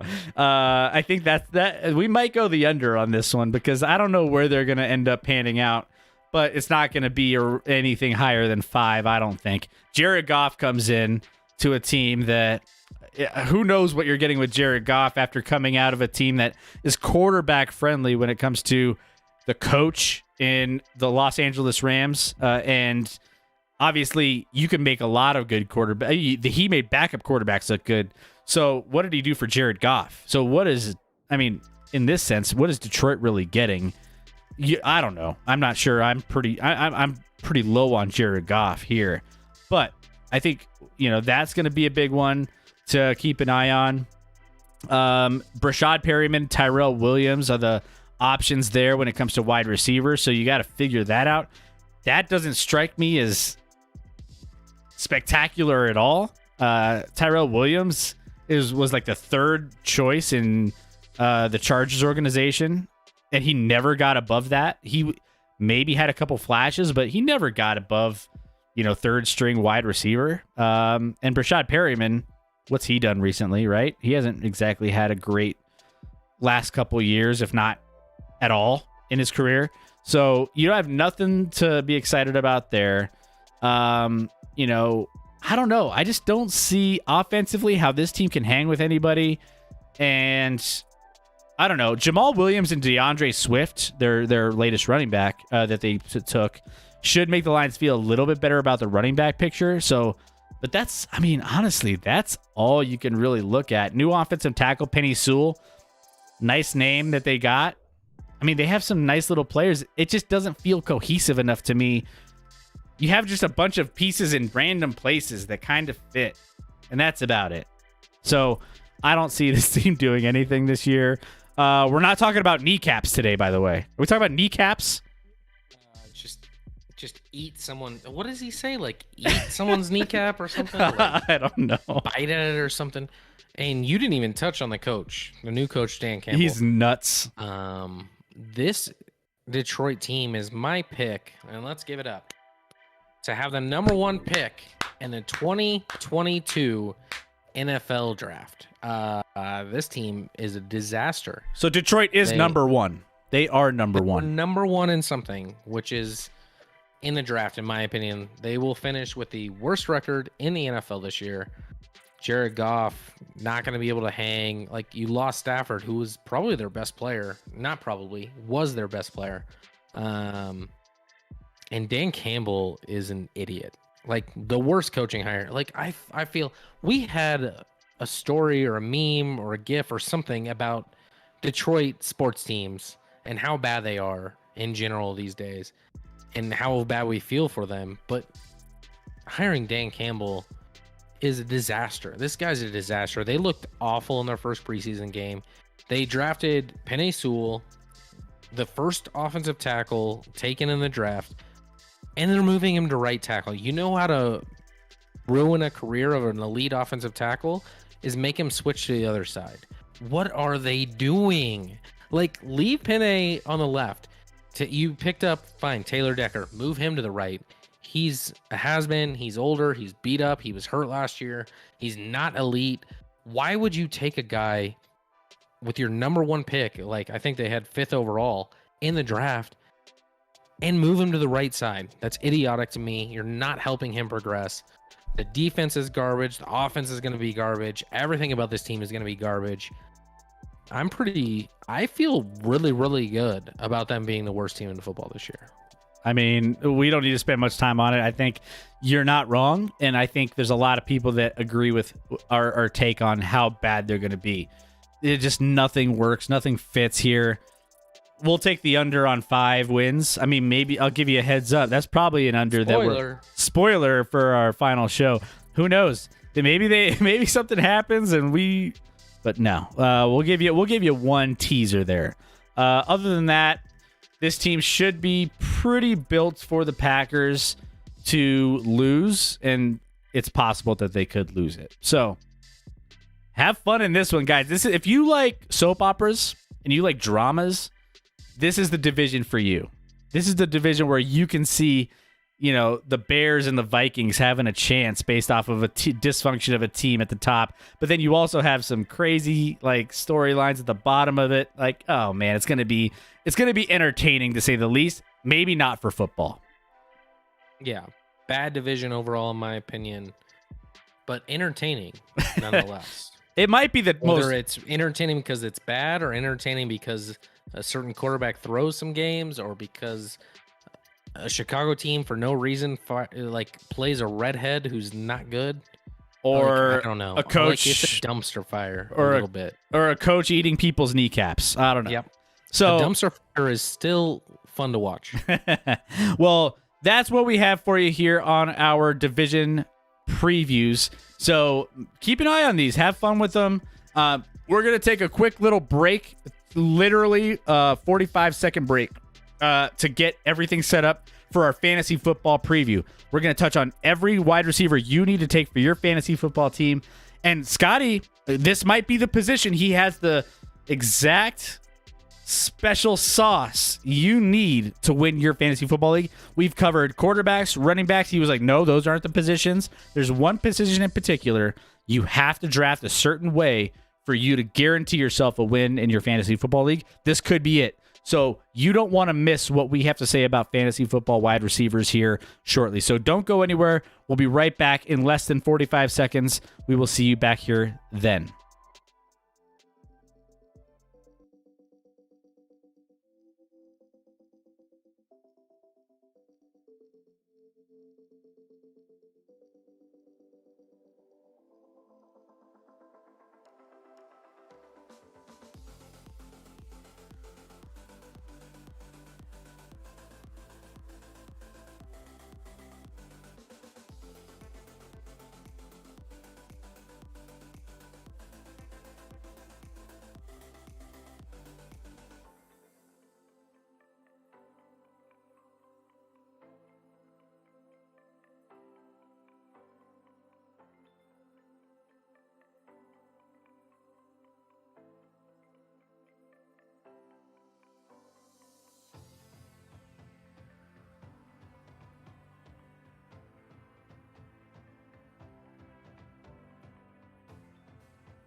All right, we are back. All right, let's roll with some fantasy football, guys.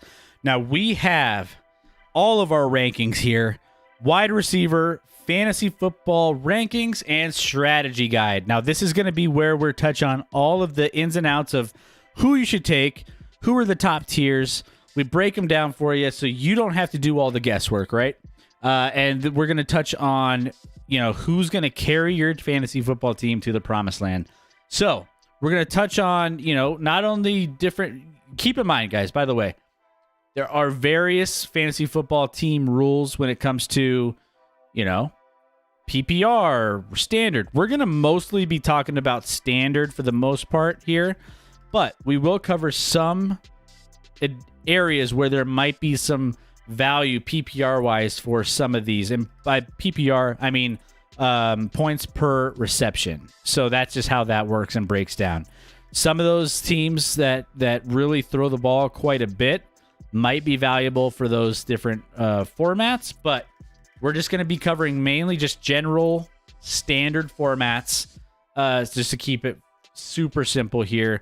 So you might see different rankings and based off of different guides and stuff. So just keep that in mind. However, we're going to be touching on wide receiver rankings. Now, with these, wide receiver has become a very frequently drafted top level position for fantasy football teams as of the last 3 or 4 years, if not a little bit longer. Now, running backs have kind of fallen off. There have been, strategies of teams, fantasy football teams, just taking strictly wide receivers right off the bat, or no quarterbacks or no running backs, whatever. And sometimes those strategies may pan out for you if you get lucky enough, you get the right guys. But wide receiver is going to be an important position regardless moving forward in any fantasy football format, based off of the fact that it's a throwing quarterbacks league and wide receivers are the big beneficiary of that for the most part. So, Scotty, you have a big, tidbit of information. Does it pertain to wide receivers? You already want me to bring that up. No. Oh, it doesn't. Okay. No. So that means you guys got to tune in for the next show to make sure. It might be kicker. We haven't covered kickers yet, so it might be kicker. Kickers, might defense, special, I don't know. Defense, special teams. Who knows? All right. So we're not there yet. So I teased it, got you guys a little debated there, but you know what? We still have a very, very important position to cover here. So let me get into some tiers here. So top tiers, as far as these go, I'll talk about, break down some of these tiers. Now, these are deep. Wide receiver is a lot deeper than a lot of the other positions, because even a wide receiver that's maybe tier 4, tier 5 could have a breakout week based off of a matchup, or based off of an injury, or based off of who you're, playing against. Excuse me. So, with that being said, you could really find a lot of value lower in your fantasy football draft at wide receiver. So, going into this tier 1. Now, even, it's hard to go against some of these guys at the top because they're obviously tier 1 for a reason. And if the top tier running back is taken off the board right off the bat here, you might want to just start getting your wide receivers going. And you could do that with Tyreek Hill, Davante Adams, DeAndre Hopkins, and Stephon Diggs are guys that you could potentially target here in the tier 1 side of things. So obviously Tyreek Hill is in an offense with the Kansas City Chiefs that absolutely is insane. Chiefs score. It's good. It's a good offense. Actually, they're not insane. They're good, not great. They score. Just, he has the big play potential. He has just over the course of a game, he'll just catch tons of balls over. Just little things add up quick for Tyreek Hill. Davante Adams, Green Bay. We talked about that team in our division preview here about Aaron Rodgers. Davante Adams is a nice little target for a guy like Aaron Rodgers. So obviously he's going to be a big, big target. DeAndre Hopkins with Arizona. You have Kyler Murray, who's, slinging the ball around a little bit. DeAndre Hopkins is still an elite receiver in this league and continues to put up huge numbers. And then Stephon Diggs for the Bills. Obviously, the Bills are one of the best teams. We always talk about this. Teams that, and we talked about this last week, teams that are successful will, have better position players that they continuously go to. Now, we said running backs. If you are drafting running backs, teams that play from behind is not a team that you want to draft a running back for. So keep that in mind. Now, teams that are constantly putting up points and constantly winning games, there's a reason why, and that's probably because their wide receivers are doing some big things. It's a quarterback league. So Bills, Cardinals, Packers, and Chiefs all have, if you look at their projected win totals, pretty good chance of doing well this year. So there's a little trend going on with that. Scotty, do you disagree with any of these top 4 that I have in my tier 1 as far as being top? Am I missing out on anybody that I have in my tier 2? No, those top 4 are legitimate. There's a couple names you could throw in the hat, but none of the 4 you named are outlandish. I think certainly the top 2 seem to be, regardless of where you look, Adams and Hill. Beyond that, whether it's Hopkins, Diggs, I've seen, Calvin Ridley for Atlanta. Now that Julio's gone, being in the mix a little bit. I've seen DK Metcalf discussed in that realm, but these are guys that you can get a little later. Like, I'll be honest. So I think we're going to go opposite of each other. Maybe. I don't know what your strategy has been or will be this year, but my strategy the past few years is actually, especially if I'm at the end of the first round in a draft in fantasy, I target wide receiver a little bit because you know what you're going to get. If you draft one of the top wide receivers, they're consistently one of the top wide receivers. Whereas running back can be a little more iffy, especially if you're at the end of the first round picking the 9th or 10th best running back in the game, hoping that he's going to be an elite guy for you. And injuries are an issue. Yeah, especially at running back. Like, obviously McCaffrey was the number 1 running back taken last year. He hardly played. Saquon Barkley was right up there. He hardly played.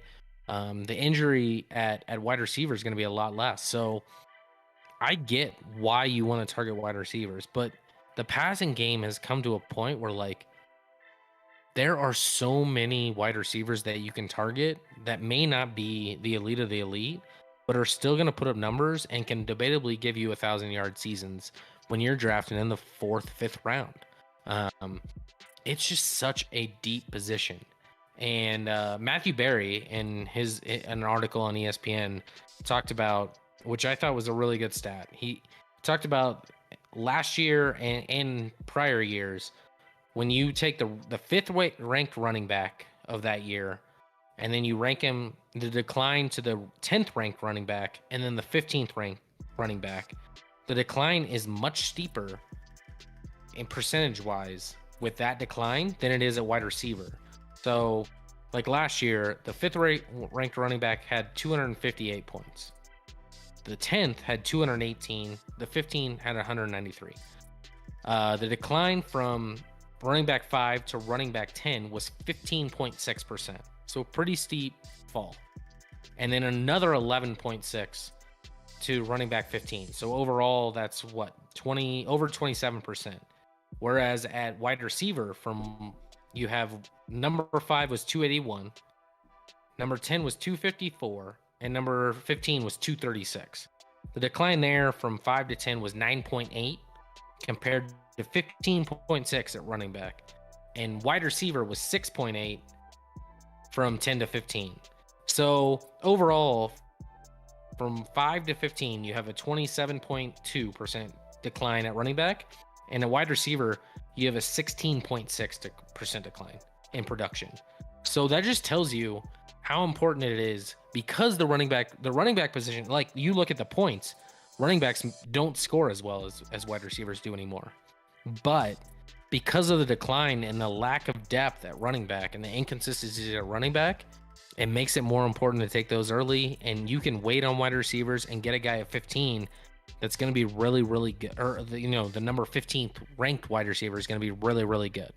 So again, guys, it takes into a consideration where your drafting position is initially, right? If you're later in the first round, if you're in a 10 or 12 team league, maybe all the running backs are gone, and if you're on the latter end of that first round, wide receiver is getting you where you need to get.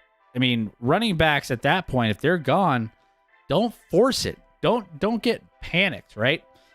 Take a wide receiver with that pick that you know is going to guarantee you consistency over the course of a season. They're more healthy for the most part than running backs. And so at that point, it's like, just do it. Just take a wide receiver. Now, there's going to be drafts where people at the end of the first round, though, take like Najee Harris.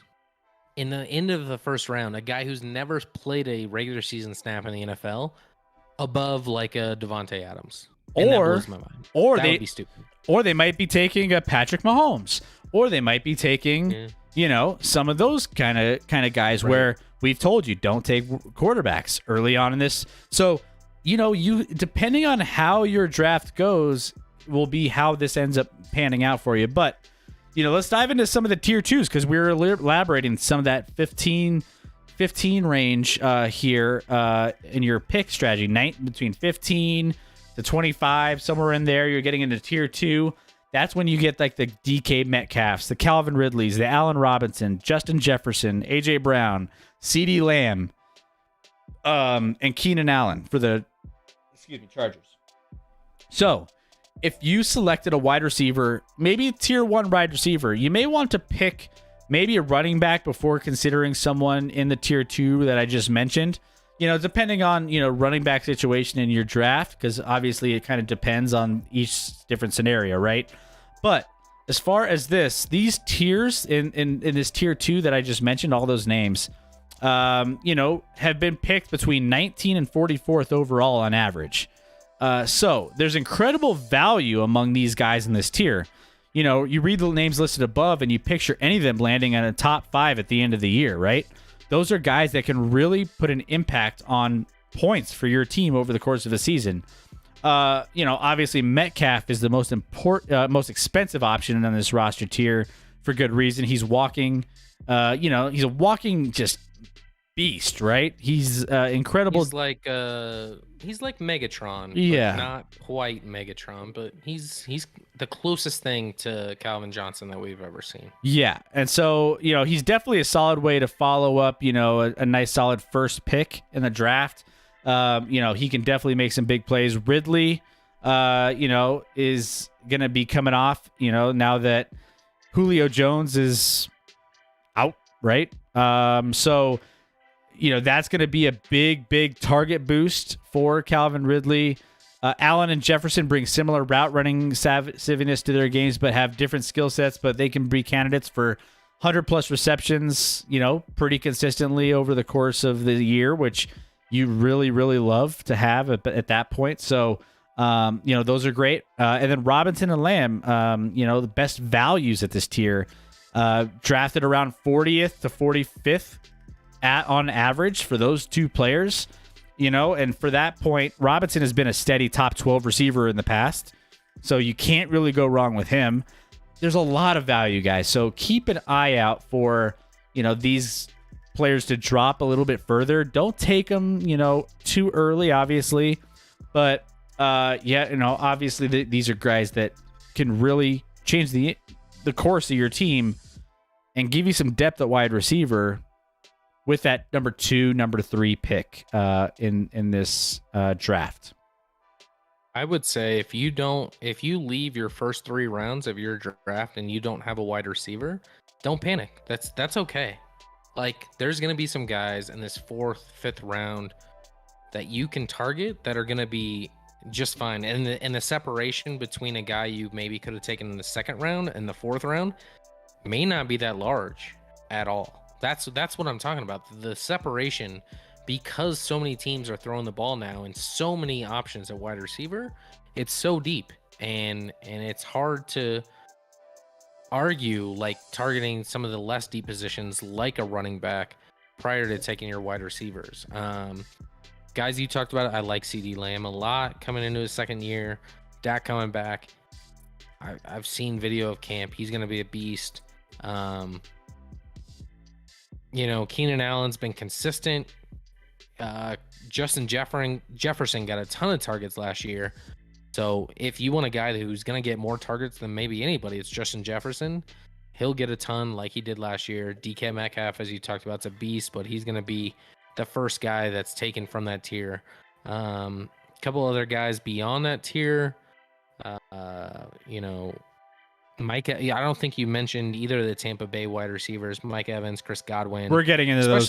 Especially Mike Evans, I think could be argued to be in that tier 2, especially in a non-PPR format, because he's more of a deep threat. Gets a large average per reception. A sleeper is Terry McLaurin with Washington. A guy that may not be targeted that high, that I like a lot, especially with Fitzmagic, who's going to throw the ball around. Fitzmagic's going to throw for more yards. Like the wide receivers, if you thought Terry McLaurin was good with whatever ass they had at quarterback last year or the year prior, like wait for Terry McLaurin with a guy who will sling it around a little bit. Fitzmagic will make mistakes, but he will put up some stats. And I like Terry McLaurin a lot.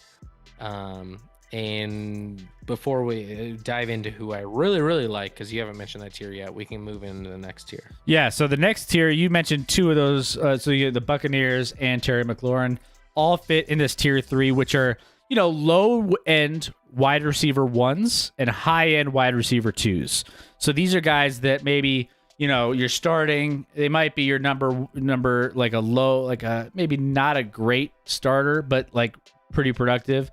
But still, high end second option on your wide receiver roster.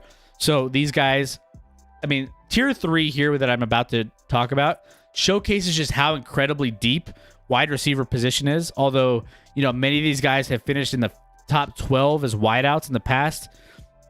They might have some reasons why they might be below into this, third tier. However, they're all going to be really, really good. So, I'll just rattle these off. There's about, 12 or 14 of these. So just keep your ears open for these tier 3 guys. You got Mike Evans, Cooper Kupp, Terry McLaurin, Amari Cooper, DJ Moore with the Panthers, Robert Woods with the Rams, Julio Jones, Titans, Chris Godwin, Buccaneers, Odell Beckham Jr. coming off an injury with the Browns, Tyler Lockett, Seahawks, Kenny Golladay with the Giants, Brandon Ayuk with the 49ers, Cortland Sutton with the Broncos, Adam Thielen with the Vikings, and Michael Thomas with the Saints. So those are guys that are going to be coming in here in this tier 3 that can really give you a lot of potential. They have the potential to all be their number 1 wide receiver for each of their respective teams based off of where they're at.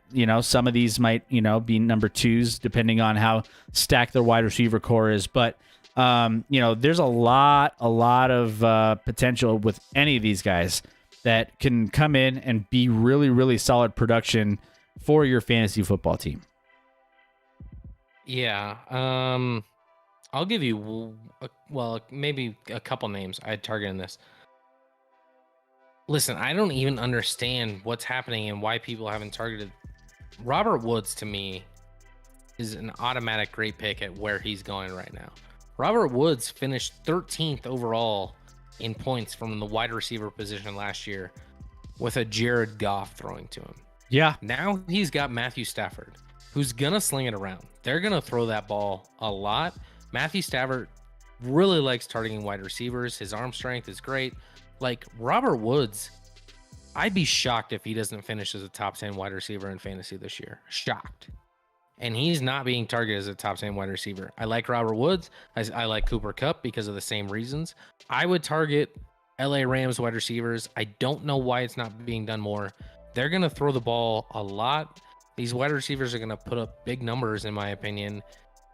And because, listen, I know that defense was elite last year, but defenses historically don't stay elite on the same level as offenses. And there's obvious reasons for that, and we can dive into that another time. But when you're jumping, you have the number 13th ranked wide receiver in the league last year, and you're going from Goff to Stafford, and this guy's still not being taken in the top 10 wide receivers. That blows my mind. the value is insane. Especially a coach that is offensive minded, that throws the ball, can make even backup third string, fourth string quarterbacks look good that have never started an NFL game look good. Like, it doesn't matter who's throwing the football there, but you add someone who can throw the football there, and you have some explosive potential.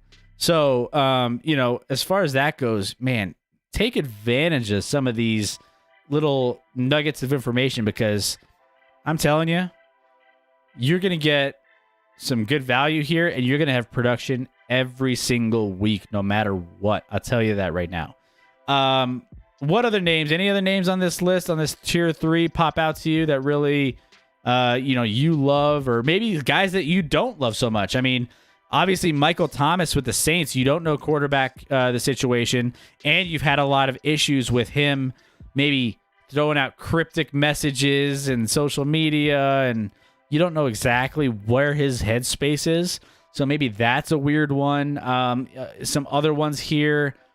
DJ Moore at the Panthers, you don't know exactly. He's kind of high on some lists, but who knows what the Panthers are going to be like this year. I mean, they run a lot of their offense through Christian McCaffrey. Obviously, DJ Moore is going to get his, but I mean, whatever Christian McCaffrey is getting, DJ Moore is not getting. So that's just, the more plays that are run for Christian McCaffrey, the less DJ Moore is going to feed off of that. So keep an eye on that. However, he has proven to be able to get a lot of points there, regardless of the balance. So, it just depends on how things end up progressing with the Panthers, who aren't expected to be a great team this year. What else? Kenny Golladay with the Giants. Not sure. I don't like Kenny with the Giants. First of all, I don't trust Daniel Jones. Kenny Golladay is also hurt. He was hurt last year. I don't trust that. I don't like Cortland Sutton with the Broncos. No offense, but there's a lot of weapons there, and they're not going to exactly sling the ball around. So I don't think Cortland Sutton's quite in that tier where he's going to put up the numbers that he should. Like, you got Judy, you got KJ Hamler, you got what's his name at tight end that I'm drawing a blank at right now. Too many weapons on a team that's not going to be that prolific offensively for me to be excited about Cortland Sutton. We didn't talk about, I don't know what tier you had AJ Brown in. I still like AJ Brown a lot. I think he's a stud. I like AJ Brown to me, maybe not fantasy wise, but he's certainly a top 10 wide receiver ability and physicality wise in the league. Other guys, like, I don't know. I didn't hear who was in your tier fully.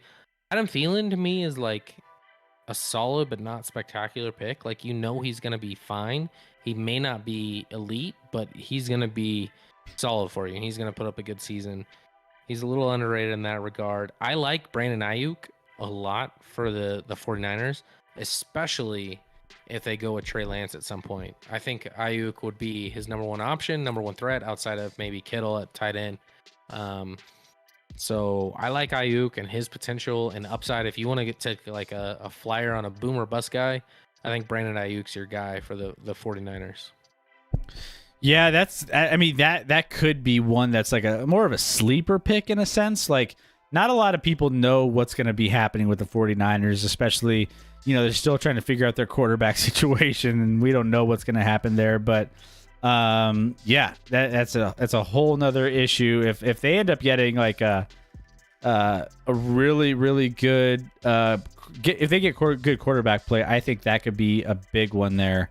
But yeah, as far as everyone else, you mentioned, who was it? I think it was AJ Brown. He was in this tier as well. As a Titans number one, but we'll see how he ends up panning out. I mean, he's got Julio Jones on the other side, so and they run it a lot. They run it up. They do run it a lot, so you got to keep that in mind as well. So, but that's where we're at with tier 3. Now, tier 4 here is kind of those maybe you can hold off and maybe like get some good value later on. So if you need to start filling some positions with quarterbacks or tight ends or like a high end, like number one tight end, or something like that, like a Travis Kelce or, something along those lines. Maybe you took some chances and you need to get back on the train and get some more depth at wide receiver. Here are some of those that you can really get some value at the right spots. You might need to do, some evaluating on some of these guys, but they're still going to be solid wide receiver 2, wide receiver 3, maybe a flex play, potentially a high-end flex play at that. So here we have Robbie Anderson with the Panthers, Devontae Parker with the Dolphins, Jamar Chase, Bengals, DJ Chark with the Jags, Chase Claypool, Steelers, T. Higgins with the Bengals, Deontay Johnson with the Steelers, Deebo Samuel with the Niners, Juju Smith-Schuster with the Steelers, Mike Williams with the Chargers, and Antonio Brown with the Buccaneers. So these are guys that aren't necessarily going to be your go-to. Maybe you pop them in and out of lineups based off of different matchups and what you think they could be. But, these guys are going, between, a wide variety of slots here at average draft position between, some at 64 or 65 overall, all the way down to, 79, 85, some of those draft positions. So some of these guys have a position in position to be, at least part of a 1A, 1B receiving duo in some cases. So like, Anderson, DJ Chark, Samuel, some of those guys. So those guys can kind of slot in those ways. Parker, Williams are extra attractive in standard formats due to their deep threat, spectacular catch abilities. Parker has an incredibly low average draft position, taken as, low as 48th wide receiver off the board. So you have some different, things to take a look at when you're drafting these guys. But from this list here, Scotty, anything stand out to you, good or bad, based off of, some of the value you're getting? What stands out to me is actually probably a couple guys in Pittsburgh and all AFC North, Cincinnati. There's three Steelers on this particular tier, and the biggest name I'm probably leaving off it. So I like Deontay Johnson the most in Pittsburgh. If you're targeting a Pittsburgh wide receiver, they're all pretty close, but I would take Deontay Johnson, and then I'd probably take Chase Claypool second. Now with Claypool, you're relying on him catching touchdowns, but he did it as a rookie a lot. So if he can continue, at least he doesn't even have to do what he did last year, but if he can put up even if he doesn't put up huge numbers reception wise, he's more of a deep threat. But if he can put up 10 touchdowns for you, that's a nice pick at this level. For Cincinnati, I like T. Higgins. I think he could. I know they drafted Jamar Chase. I think T. Higgins might. I actually do think T. Higgins will be the number one wide receiver this year, fantasy wise. I think T. Higgins is the one to target if you're in Cincinnati, and he's not a name, so he's going to be you can get him later because people are like, who? But yep. I like T. Higgins a lot as a guy you can get later on that will be a number one for his team, with a team that, keep in mind, has a quarterback that got taken number one in the draft 2 years ago. So not exactly a garbage quarterback with Joe Burrow. So when you can get a number one like that, I think at this point, that's great value. Yeah. Yeah. Again, if you're struggling in your draft and you're just trying to find some value, I mean, again, you can always find receivers. So if you need to take a quarterback by this range, and you've been kind of prioritizing running backs and maybe a couple other random positions that you wanted to fill that you got good value on, and you just need to go back to wide receiver, these are some of the guys to target. So keep an eye on that. Now, as we're getting down to these next tiers, these are going to be 12 team, 14 team fantasy football leagues are starting to target some of these tier 5. So these are, things are starting to dry up a little bit after this. And are there going to be some guys that come out of these tiers? Sure. There's always some options here that, it's just, you're not going to get huge value. You're going to get maybe some guys that will maybe be a flex position based off of some matchups. And you'll also, you can live with these guys giving you, being your starter for 1 week, 2 weeks, but you're not consistently starting these guys at all. Like these are guys that just are fillers for bye weeks and different things along those lines. So keep that in mind when you're thinking about this tier. And there's a lot in this tier. So I'm going to rattle off maybe a handful of names. And, you know, actually, we lead this one off with a Bronco, and that's Jerry Jeudy. And by the way, I like the Broncos' number 2 and 3 options better than their number 1 option, Courtland Sutton. You mentioned you don't like Sutton too much. I don't think he's going to be a big fantasy football threat this year. I think you're going to see a lot of production from actually KJ Hamler. He's been shown to have some explosive, stuff coming out of the slot. But then also Jerry Jeudy's route running. He can get himself open. So I like he's going to be the one that leads this tier off, this tier 5. Again, not guys you're starting consistently, but guys that you might find some value out of plugging in during certain situations on your fantasy league. So Jerry Jeudy, Broncos, Michael Pittman Jr. with the Colts, Devontae Smith with the Eagles, Will Fuller, Dolphins, Brandon Cooks with the Texans, Christian Kirk with the Cardinals, Traquan Smith with the Saints, Corey Davis, Jets, Tyler Boyd, Bengals, Marquise Brown, Ravens, who's a boom. He's a boom guy for the Browns. The Ravens. I'm sorry. So keep an eye on him. I've loved him in past years, and he can leave those goose eggs for you though. Michael Gallup with the Cowboys, T.Y. Hilton, Colts. Situation with the quarterback is kind of iffy there. Gabriel Davis with the Bills, Henry Ruggs III with the Raiders, Jarvis Landry with the Browns, Jacoby Myers, Patriots, Jalen Reagor, Eagles, Marvin Jones, Jags, Curtis Samuel, Washington, and Laviska Shenault Jr. with the Jags. Laviska. He's a buff. Laviska Shenault. Anyway,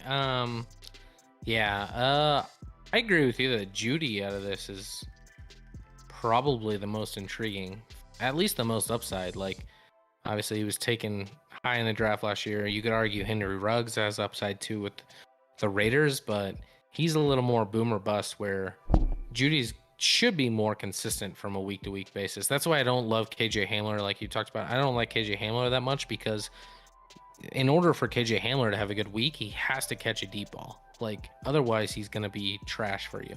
So that's 2 boomer bust from a week to week, and you're just banking on him catching a deep one. He did yesterday in a preseason game for a long touchdown, but if you watch that play, the safety blew the coverage. So a little too boomer bust, like Jerry Jeudy.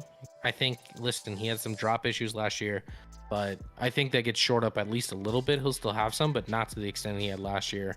And he'll be the number 1 option, I think, for the Broncos this season. Other guys in that list, not a ton excite me.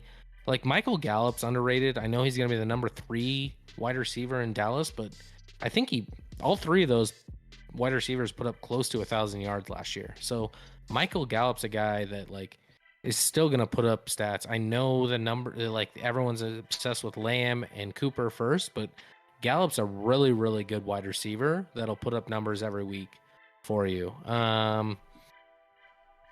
Curtis Samuel, I think you mentioned for Washington, maybe. I like him just because with Fitzpatrick, I think they're going to get a lot more stats from the wide receiver position than they have in the past. Other guys like Will Fuller, I just don't trust to stay healthy. Otherwise, he would have a decent spot here with whether Tua progresses. I think Tua will progress. I don't know if he's a deep ball thrower, so I don't know if Will Fuller is a great fit for him. But I'm not really excited about that group. In general, I think Michael Pittman maybe, depending on, but we don't know what the quarterback situation is going to be the first few weeks of the year for Indy, even though Jacob Eason played well. Henry Ruggs is flyer. Jalen Waddle with Miami is a flyer. A guy you didn't mention that I think should be mentioned in this group is probably, there's a couple pieces, but Mecole Hardman for the Chiefs actually. Probably going to have to step into that number 2 wide receiver role this year. So I know they throw a ton of balls to Tyreek Hill and Travis Kelce, but they're going to throw for a lot of yards. So there's other guys that'll step up now that Sammy Watkins is out. Mecole Hardman hopefully is that guy for them. They have another tight end or two on the roster that look really good that'll catch balls that are sleepers there. But the wide receiver position, like it's Hardman or it's Demarcus Robinson, maybe some Pringle mixed in. Like, I don't know. I think Hardman's a decent option to put up stats, even though he drives me nuts at times with his drops. Yeah. Yeah, as we get into tier 6, those are the wide receiver, deep sleepers, boring veterans that maybe have been around a little long. But I feel like Mecole Hardman is slotted into that kind of 6th tier as a wide receiver deep sleeper that could potentially come out and make some big moves there in moving up some leaderboards. You got Tyrell Williams, John Brown, Darius Slayton, some of those guys, Brashad Perryman. I don't know. None of these guys are exciting. And once you get to this point, more if you have some PPR for maybe like a Darnell Mooney with the Bears, or, something along the lines of a Callaway, Marquez Callaway with the Saints. I don't know. You might get something there, but there's not much. What I'll say with that tier is go boom or bust. Don't go conservative with a guy that'll be like he'll fit right into that tier. Just take a guy with a huge upside that might way overachieve where he's projected to be. Don't take just go big at that point. Yeah, and wide receiver. And there's actually a couple guys that are towards the bottom of this tier 7. Final tier 7. You're not going to see many roster spots filling these gaps, but a couple guys to keep your eyes on. We talked about earlier on here. Randall Cobb is coming in. Randall Cobb was brought in specifically to Green Bay by Aaron Rodgers at his request. You don't request he's petty as fuck. You don't request the guy to come in and just ignore him. So Randall Cobb is probably the biggest value in any fantasy football draft ever. So keep an eye on him. He's going to be big. I honestly, not to be just a hometown fan here, but Tim Patrick has shown some flashes with the Broncos as a deep threat, or just deep. By deep, I mean like deep on the roster threat.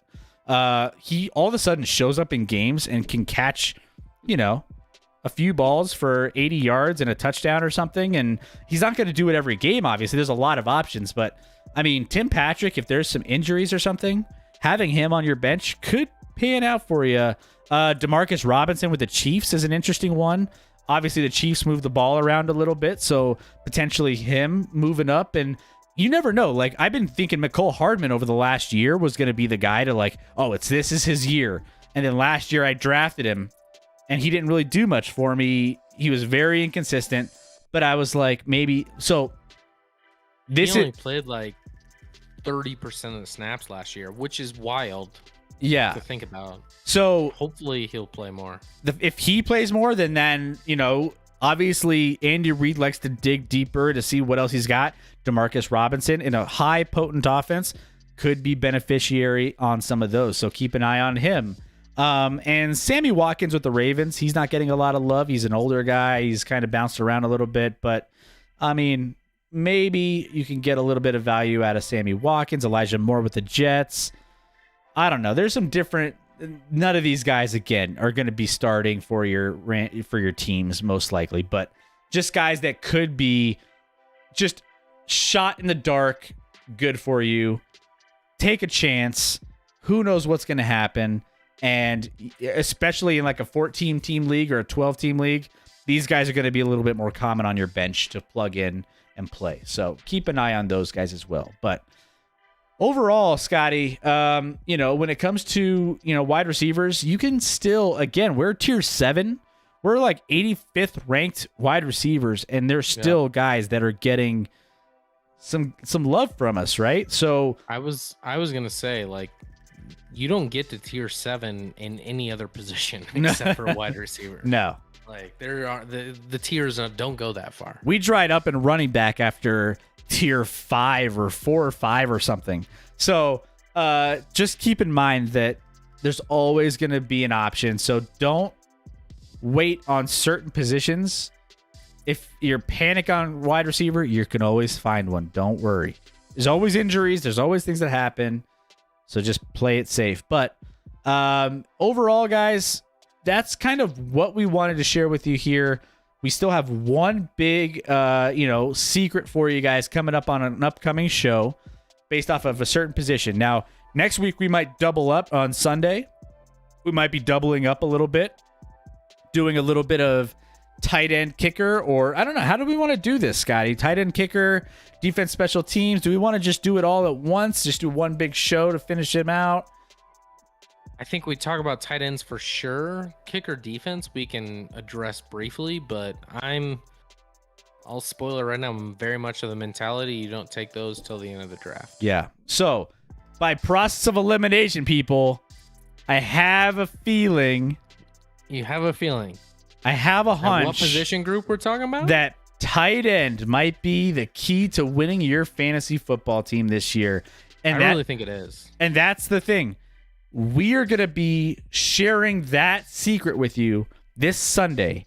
I don't want you to miss it. Hit that follow button if you're here. If you're watching the VOD, hit the follow button while we're offline. Make sure you know exactly when we're going live, because honestly, you're not going to want to miss this. If you have a fantasy football team and you're going to want to win this, you want to get that bragging rights, or you want to win that big cash out at the end of the season, this is your chance to do it. And we have all the keys, the tips that you need on one position, and that's tight end. So make sure you're back here on Sunday night, 7:30 Mountain Time, 9:30 Eastern, so you can hear all of the information you need to know when it comes to winning your fantasy football league. Man, I can't wait, Scotty. This is going to be fun. Yeah, I'm sure people that are listening are like, wait, tight end? Tight end is the position? And I'm telling you, like, I don't know why more people haven't jumped on this. It makes logically perfect sense to me.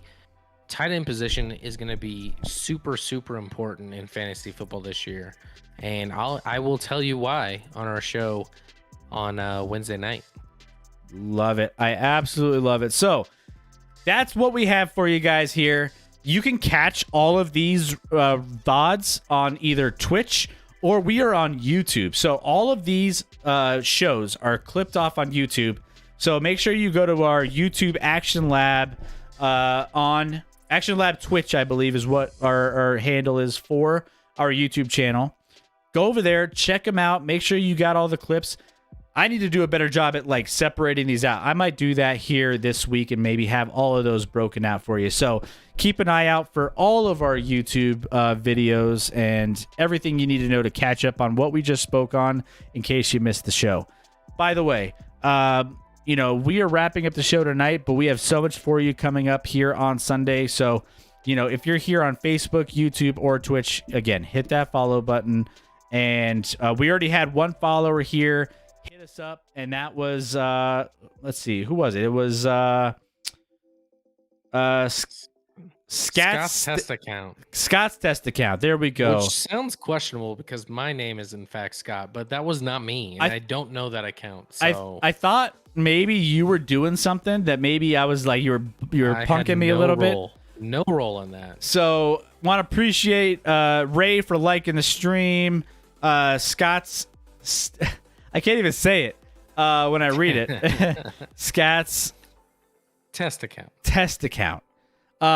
Thank you so much. Ulu Isman in Facebook. Thank you for the follow. Fragilities.